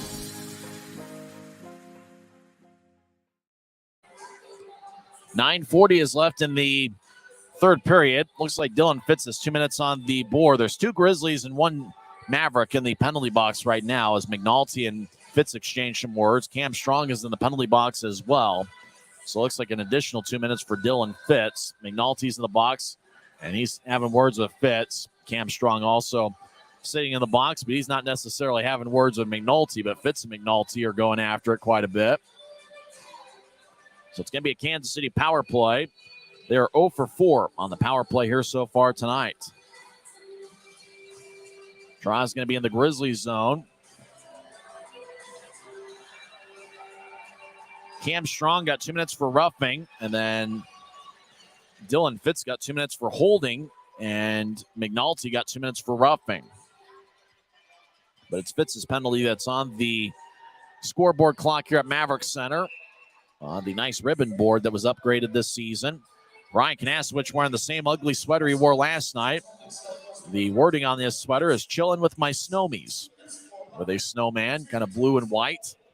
As the draw is going to be in the left circle, and it's won by Kansas City. Sambrook across to Harrison, as Harrison dancing around just outside the right circle. Up top for Sambrook, who fakes a shot, and he'll throw it to the left side. As McKenna will feed it off the end wall on the far side. Kansas City around the net. Passage-Ov over to LaBerge. Now back to Passage-Ov near corner. Now up top for LaBerge. He'll feed it across to McKenna. As McKenna, wearing number 12, gets across to Sambrook. Sambrook over to LaBerge. He skates towards his left high slot. Righty shot, and it's blocked. Now LaBerge with another shot, and it goes high off the glass as I think Bartley got a piece of it with his stick. Draw is going to stay in the Grizzlies zone. 1:28 left in the Kansas City power play and 9:08 left in regulation.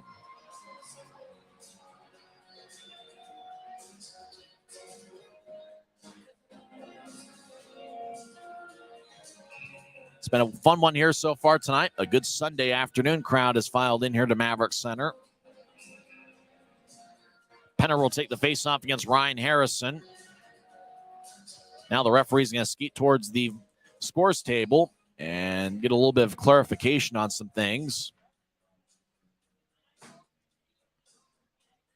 As it looks like, I think they were trying to figure out which guy was going to come out of the penalty box in 2 minutes. And it looks like it's Cam Strong. Now the referee's going to skate towards Ryan Kanasowicz. I think they just wanted to clarify who was coming out of the box in 2 minutes.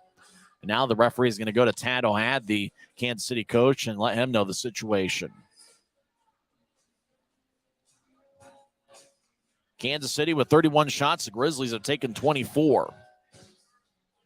Draws game in the right circle. Harrison will take it for Kansas City. Penner for Utah. As the draw won by Kansas City. As Sandberg in the high slot feeds to the left side. McKenna with a shot and it gets blocked. Grizzlies get it and they'll clear it all the way out as they ricochet off the near glass. It's Keaton Jameson that blocked the shot and was able to clear it out. Grizzlies make a line change. 1:10 and counting left in the Kansas City power plays. They cross center ice. Mavericks will feed a right wing pass to LeBurge, who steps over the offensive line. He'll veer off to the left, stops at the point. He'll get it across to Sandbrook. Back to LeBurge. As he'll get it to the left circle. McKenna surveys. I'll take a righty shot. On it goes wide. I think he was hoping for a redirection from Pastajov. Now to LeBurge. He'll bounce it off the end boards near the America First Credit Union sign. Over to Sandbrook on the right side. Up top to LeBurge. Now to McKenna. He's in the left. Up top for LeBurge. He'll take a righty shot. And it's blocked by Pfizer. And the puck glides towards the Grizzlies bench. LeBurge will feed it back to Sterrett as both teams will make a line change. 30 seconds left in the Kansas City power play. 8:09 left in the third period. Bartley gets the puck. He'll backpedal into his own zone, and he'll feed it over to Pfizer. Pfizer will dump it all the way out towards Shane Sterrett as it glides along the near wing boards. 15 seconds left in the Kansas City power play. Less than 8 minutes left in regulation. Utah leads 2-0. Left wing pass. Kansas City will step over the offensive line. Howdeshell will skate towards the corner. Stop and get it over to Muck. Now across to Hugo Waugh. He'll get it back up top for Muck, who's now on the right side. He'll skate towards his left. Feed it over to Waugh.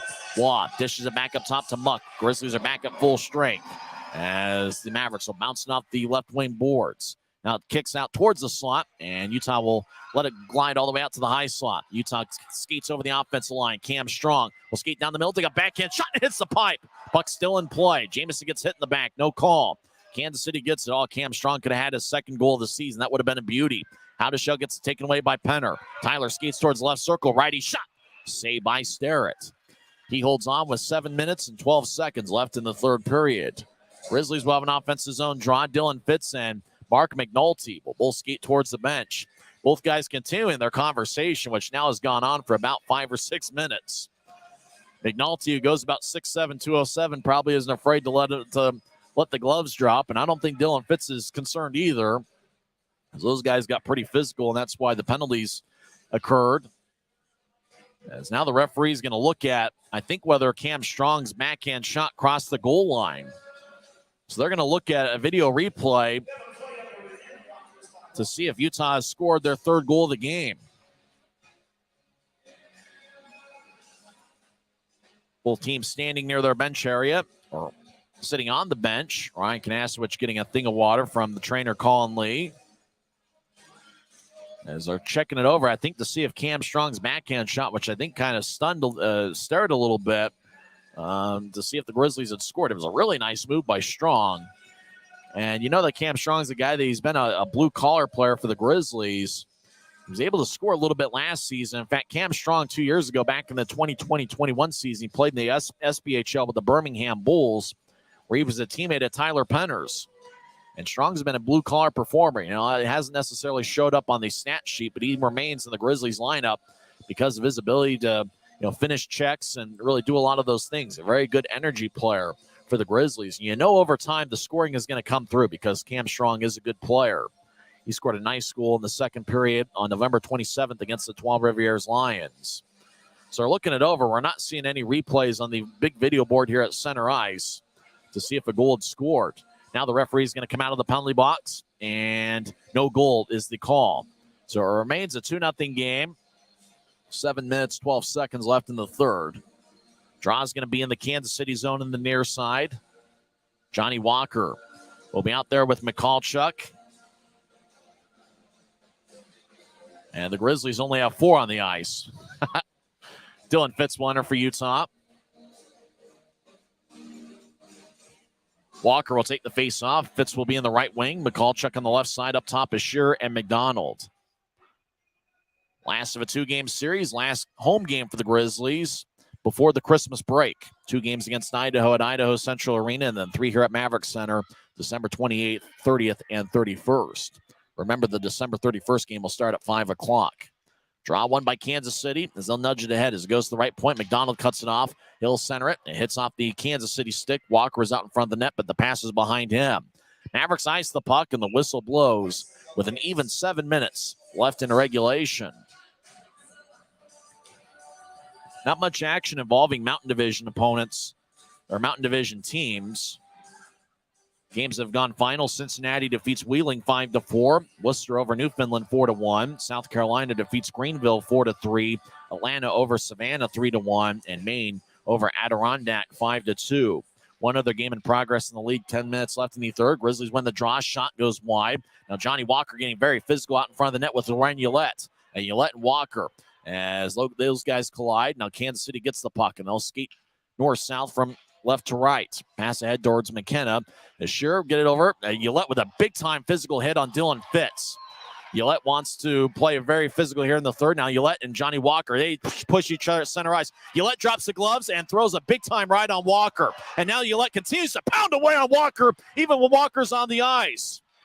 Oh, boy, Ouellette definitely wanted to get after somebody, and he's known for that kind of reputation, as Ouellette just lost his cool big time on Johnny Walker. Walker's able to get back to his feet, and Ouellette should go to the locker room, and he should be there for the rest of the game. You bet. Ouellette's going to take an early shower as he just went after Johnny Walker. Both guys were kind of pushing each other near the Kansas City net. I think Johnny Walker's going to get a penalty as well, but Ouellette just threw like 3 or 4, one right, knocked Walker down, and then continued to pound away with the right, even as Walker was on the ice, and the only thing that was going to break them up was the linesman. Ouellette does rack up the penalty minutes from time to time, and he just lost his cool on Johnny Walker with 6:32 left in the third period. They show Walker on the video board. Walker sees himself on the video board and gets a smile. Looks like Johnny shaved this past week. He was sporting a pretty good-looking beard through most of the early portion of the regular season, but it looked like he is now clean-shaven. Ouellette hasn't picked up too many penalty minutes this year, but he really, and the referee spotted it instantly and raised the arm as Ouellette just threw a big right before both guys were able to drop the gloves. Looked like they dropped the gloves, and Ouellette wanted to get like a quick right in right at the start. The referee talking with the two captains, McDonald for the Grizzlies and passage off for Kansas City. Utah leads 2-0, 6 minutes, 32 seconds left in the third period. Ouellette goes to the locker room. I think Johnny Walker is going to get a penalty of some kind as well. Walker kind of laughing a little bit. He's going to skate towards the Rogers and Russell Legal Solutions holding cell. Fans don't necessarily like that they see Walker go to the box. Ouellette was able to, Ouellette's in the Laurent Ouellette is in the locker room. We're continuing to have the conversation with the referee. Now the referee is going to talk to the scores table. Draw, I think, is going to be in the Kansas City zone.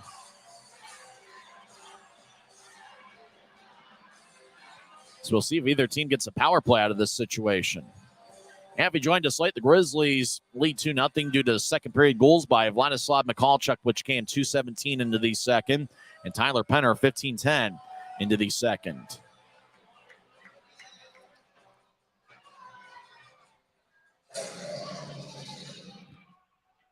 And we'll see what comes out of it. Now the referee's going to skate towards Tad O'Had. It looks like Johnny Walker's going to get 2 minutes, and Laurent Ouellette's going to get 5. So the Grizzlies are going to get a 3-minute power play out of this. Tad O'Had is very upset at the referee, Tyler Haskell. Tad argues his case with Haskell. This is a big year for Tad O'Had, his third season. He missed the playoffs each of his first 2 years, and the pressure is on for him in Kansas City to produce results. Tad didn't look like he was too happy with the decision. Ullette gets 5 for fighting and 10 for being the aggressor. So he gets a 5 and a 10. He's going to get an early shower. Johnny Walker gets 2 minutes for cross-checking. So 5 for Ullette and 2 for Walker. That's why the Grizzlies are going to be on the power play for the next 3 minutes. And with Utah nursing a 2-0 lead, the last thing that Tad O'Had wants right now is to be killing off a penalty. Like I said, Ullette just kind of lost his cool on Johnny Walker there in a sequence in the game where Kansas City probably couldn't afford to lose their cool. It's a game misconduct for Laurent Ullette, and he is out of here. He's been ejected from the game. Draw's going to be at center ice. We'll skate 4 on. It looks like we'll skate 4 on 4 for 2 minutes. Kansas City wins the faceoff. McKenna skates over the offensive line from the left wing and dumps it in. It rolls back towards the right corner. Grizzlies get it as Kyle Pouncey overskates the puck. It's just outside the right circle. McKenna gets it. He'll take a righty shot. Saved by Preek. Rebound flips high into the air, and it goes to the left corner as Pfizer paddles and rolls towards Preek. Kansas City kicks it back out to the left side. Now they feed it to the right for Calvis. Calvis will throw it towards the middle. It glances off the stick as Kansas City towards the left side. Morgan gets pushed by Penner, but Penner keeps his feet now. The Mavericks feed it up top, but it glanced off Tommy Muck's stick and goes out of the zone. We'll have to chase after it in the Kansas City blue line. Now up ahead towards Morgan. It glanced off his stick, and Bartley gets the puck. Bartley back behind Utah's net. Less than 6 minutes left in the third period. 5:42 and counting. 1:10 left in the 4-on-4 situation. And then after that, the Grizzlies will have a power play for 3 minutes. As Bartley back behind the net now will start the attack to Raby. They'll feed it to the left side for Shearer. Up ahead to right. It glanced off his stick and flies deep into the Maverick zone. And now it goes towards Knepke. Throw it back to the far corner. Kansas City gets it. We're even strength right now. 4-on-4 as the Mavericks feed it off the near wing boards. Kansas City and Nick Pashajov gets hit by right and loses the puck. Shearer across to McDonald. Now McDonald will cross center ice. Right wing will carry it into the offensive zone. He skates towards the right side. Takes a shot. Saved by Starrett. Taken by Wright in the right corner on the rebound. Wright skates around the net. He gets hit by Sandbrook and gets divorced from the puck. Left side, Shearer throws it up top for Fitz. Now to Shearer, back over to right. Left wing shot, glances off of Sandbrook, stays in play. Now McDonald over to the right side. Puck glides off his stick and goes out of the zone. Now Kansas City. And Mavericks, well, it's McDonald that still has a puck. He'll throw it over to Fitz. 4.5 minutes left in the third period. Walker's out of the penalty box. Now the Grizzlies will start a power play.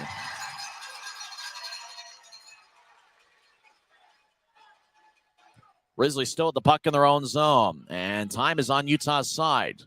They could probably stand behind Lucas Preek the rest of the game if they wanted to. As Grizzlies now start the attack and neutralize. Bartley will throw it over to Wright. Wright gets to Martell, but the Grizz are offside. 4:09 left in the third.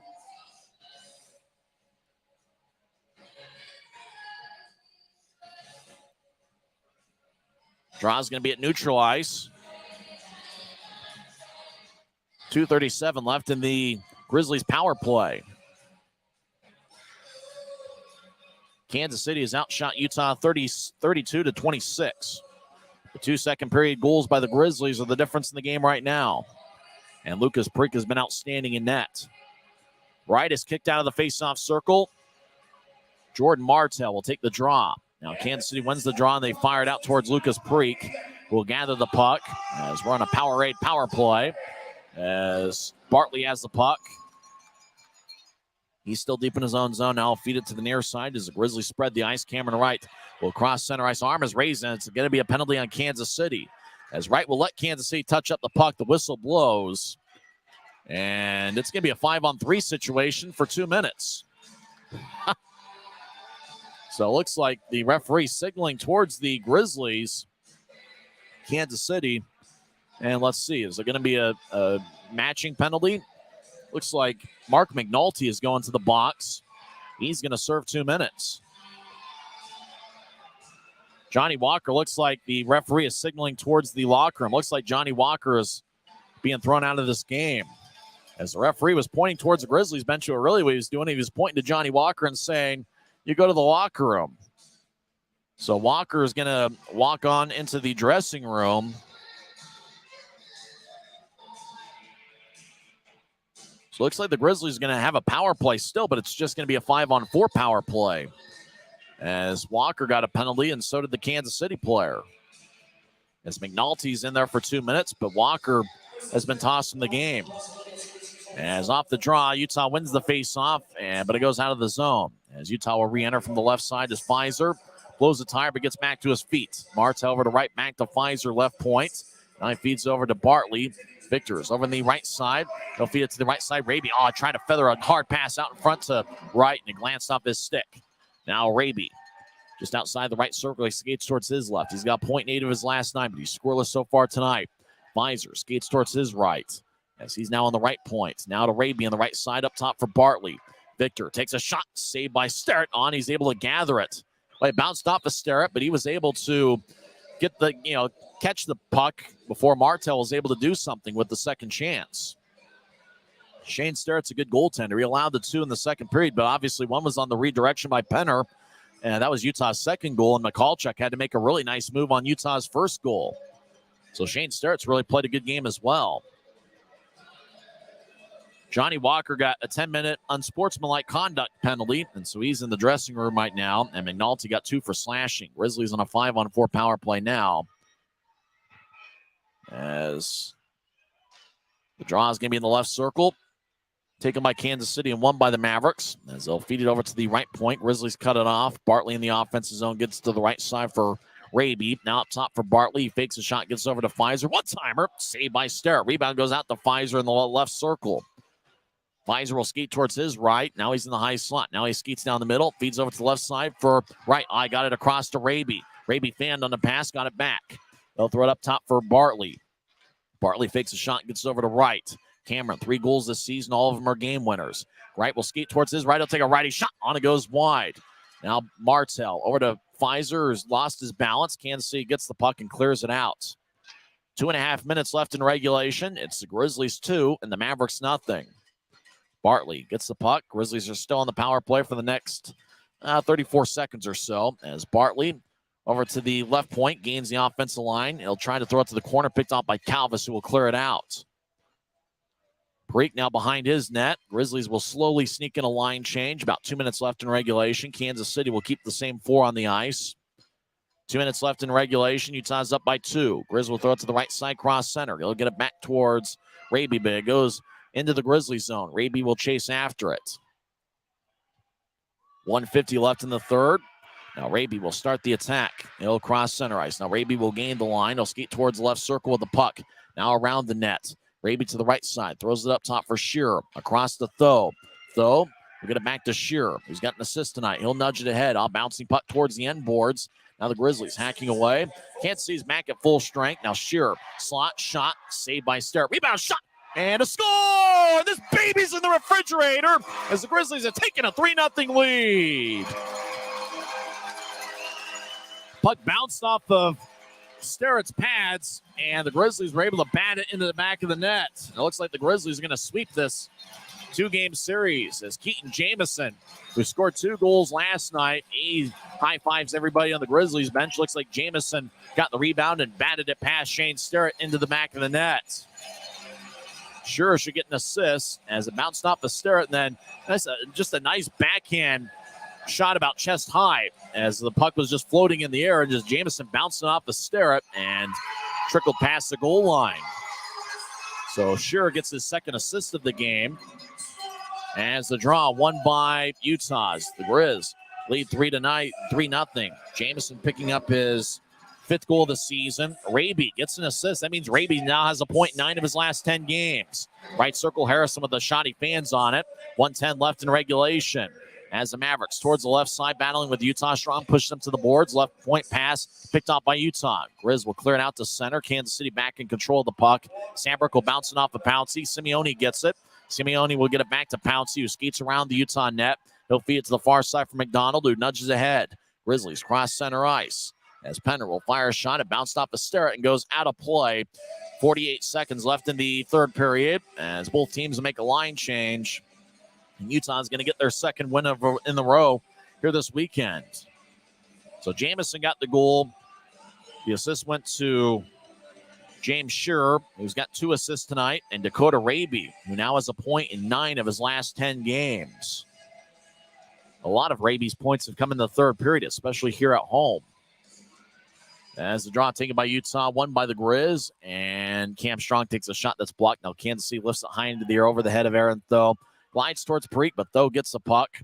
So he'll throw it out to center ice. Grizzlies trying to dish it in. Kansas City will poke it back towards Grizzlies territory. Hugo Waugh gets it. Right point. Shot blocked by Thomas. Grizzlies up ahead looking for Fitz. Pass was past him to Theo Calvis. Now Fitz gets it back. Right point. He'll dump it into the left corner.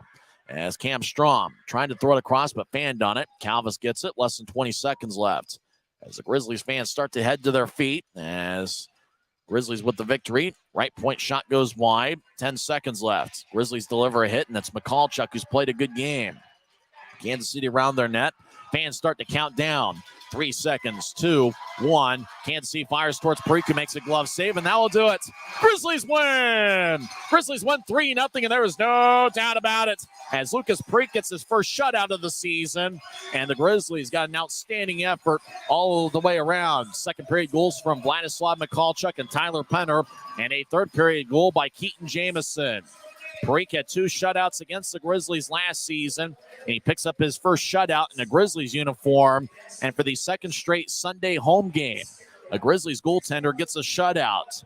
Trent Miner got a 30-save shutout on November 27th against Trois-Rivières.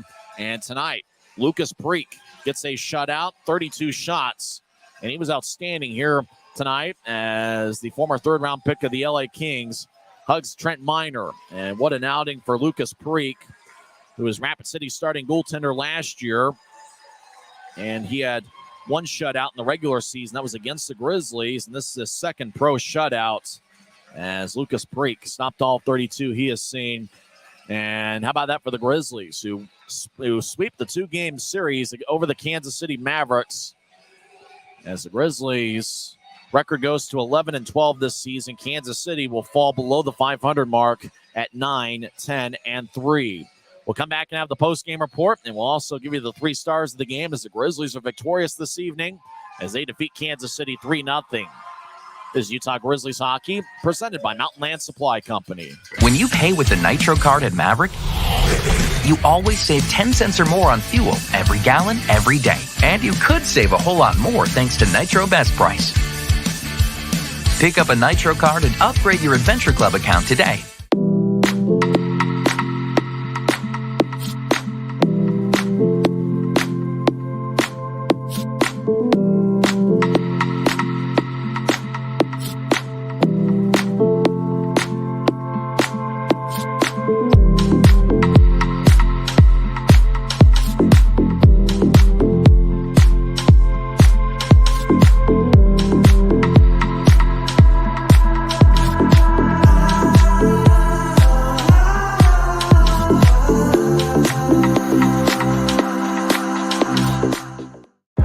I live for my next goal.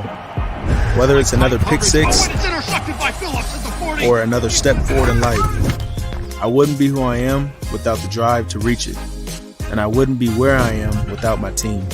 Everyone on and off the field who supports me and believes in my dreams as much as I do. Whatever your goals are, surround yourself with people who are going to help you reach toward them. Like my friends at America First, and see where life takes you.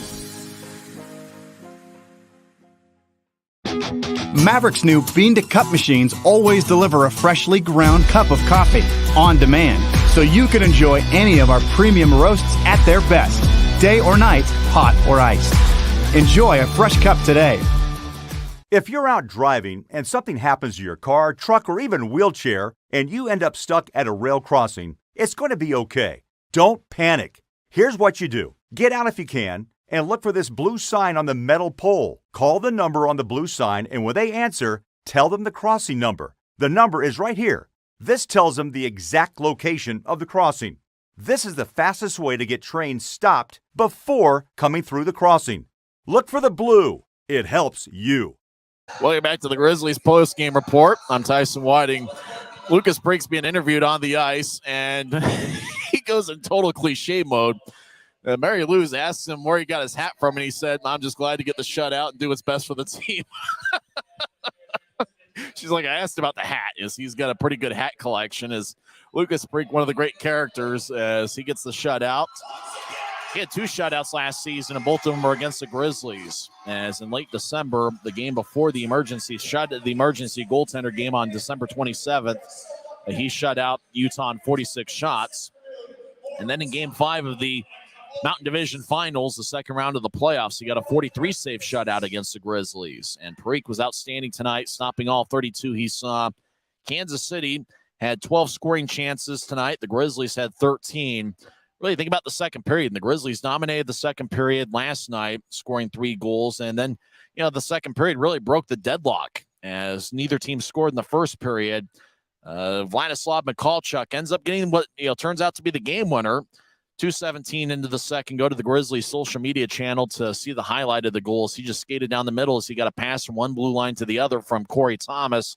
Mikalchuk skated down the middle and then made a nice move to his left and then fired a backhand shot that kind of looked like a type of move that Mitch Maxwell made in a shootout a couple times a couple years ago for the Grizzlies. And so Mikalchuk, who played a good game, he was one of the 3 stars. We'll get to the 3 stars shortly. And so Mikalchuk gets his 3rd of the season, and second in a Grizzlies uniform, Corey Thomas with his 2nd assist of the year. And then 3/4 of the way through the second period, Connor McDonald had the puck in the right point, fired a shot that got redirected by Tyler Penner, and Penner scores his 6th of the season. And really, when you think about it, it's his 6th goal in his last 9 games. So Tyler Penner's been on a hot streak. Connor McDonald, who had 1 goal and 1 assist last night, picked up a second period assist. And then James Shearer, his first of 2 assists on the game. Kansas City outshot Utah 16-14 in the second period, but the Grizzlies scored both of the goals. They led 2-0 after 2 periods.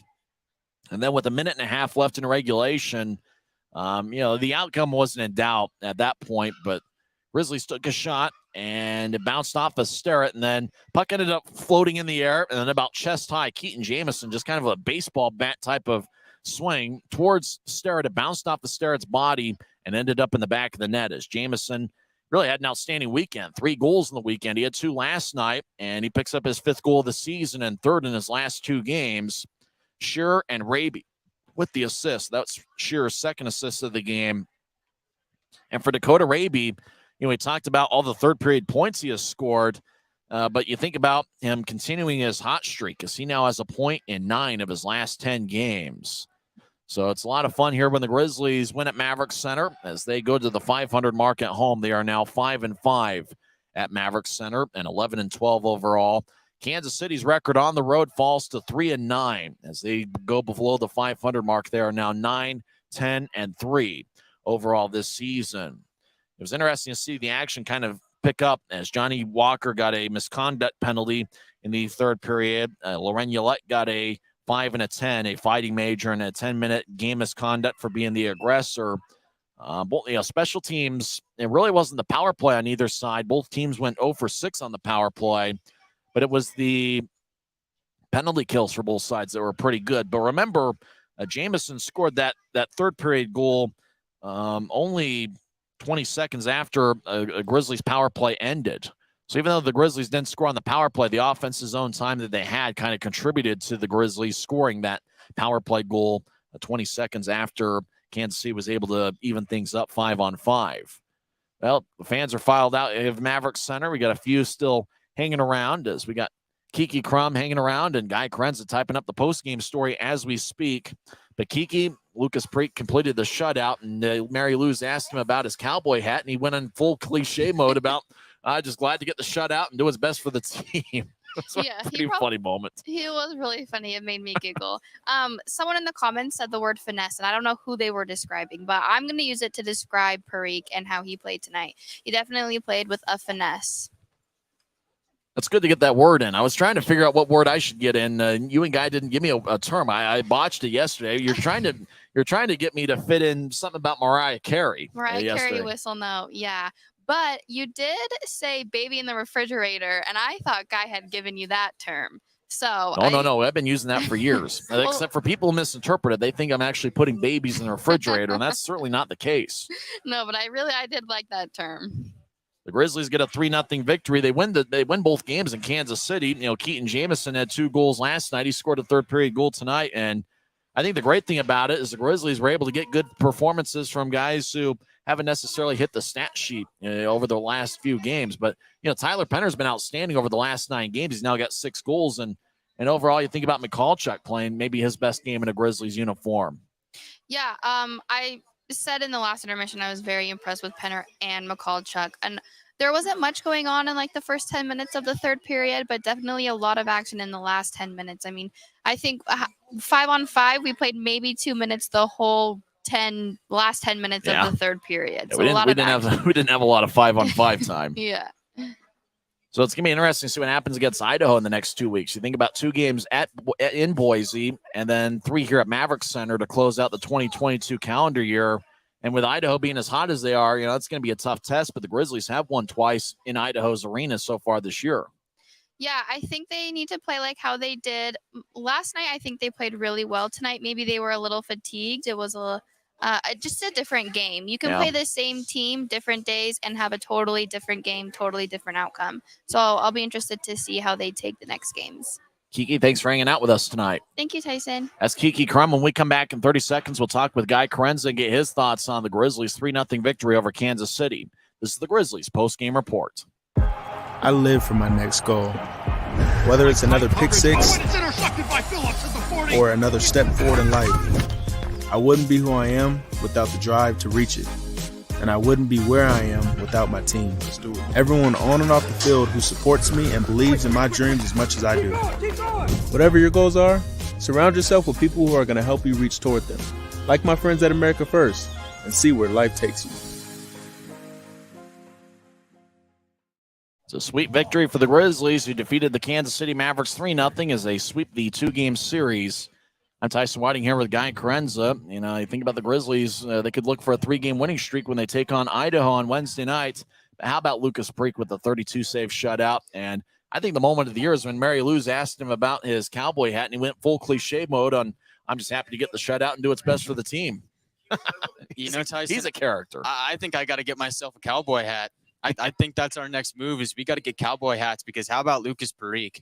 What a performance by him. I mean, the Mavericks threw everything they could at him. I mean, they threw the entire kitchen sink. They had a few great offensive opportunities, and Preek said, not happening, and he shut it down. No, senor, is what he said. He put on his cowboy hat, and he said, Grizzlies country, let's ride to a 3-0 victory here with a 32-save shutout. So that's just fantastic. A second straight Sunday home game that the Grizzlies have had a shutout. Remember, Trent Miner had the 30-save shutout on November 27th on a Sunday afternoon, and Lucas Preek here on this Sunday, getting a 32-save shutout. Well, Tyson, there's something special about the Maverick Center because, you're right, both those shutouts here at the Mav, and I think the fans play a big part of that. We had a great crowd last night. The barn was rocking again here today, and I think both of our goaltenders really feed off of that.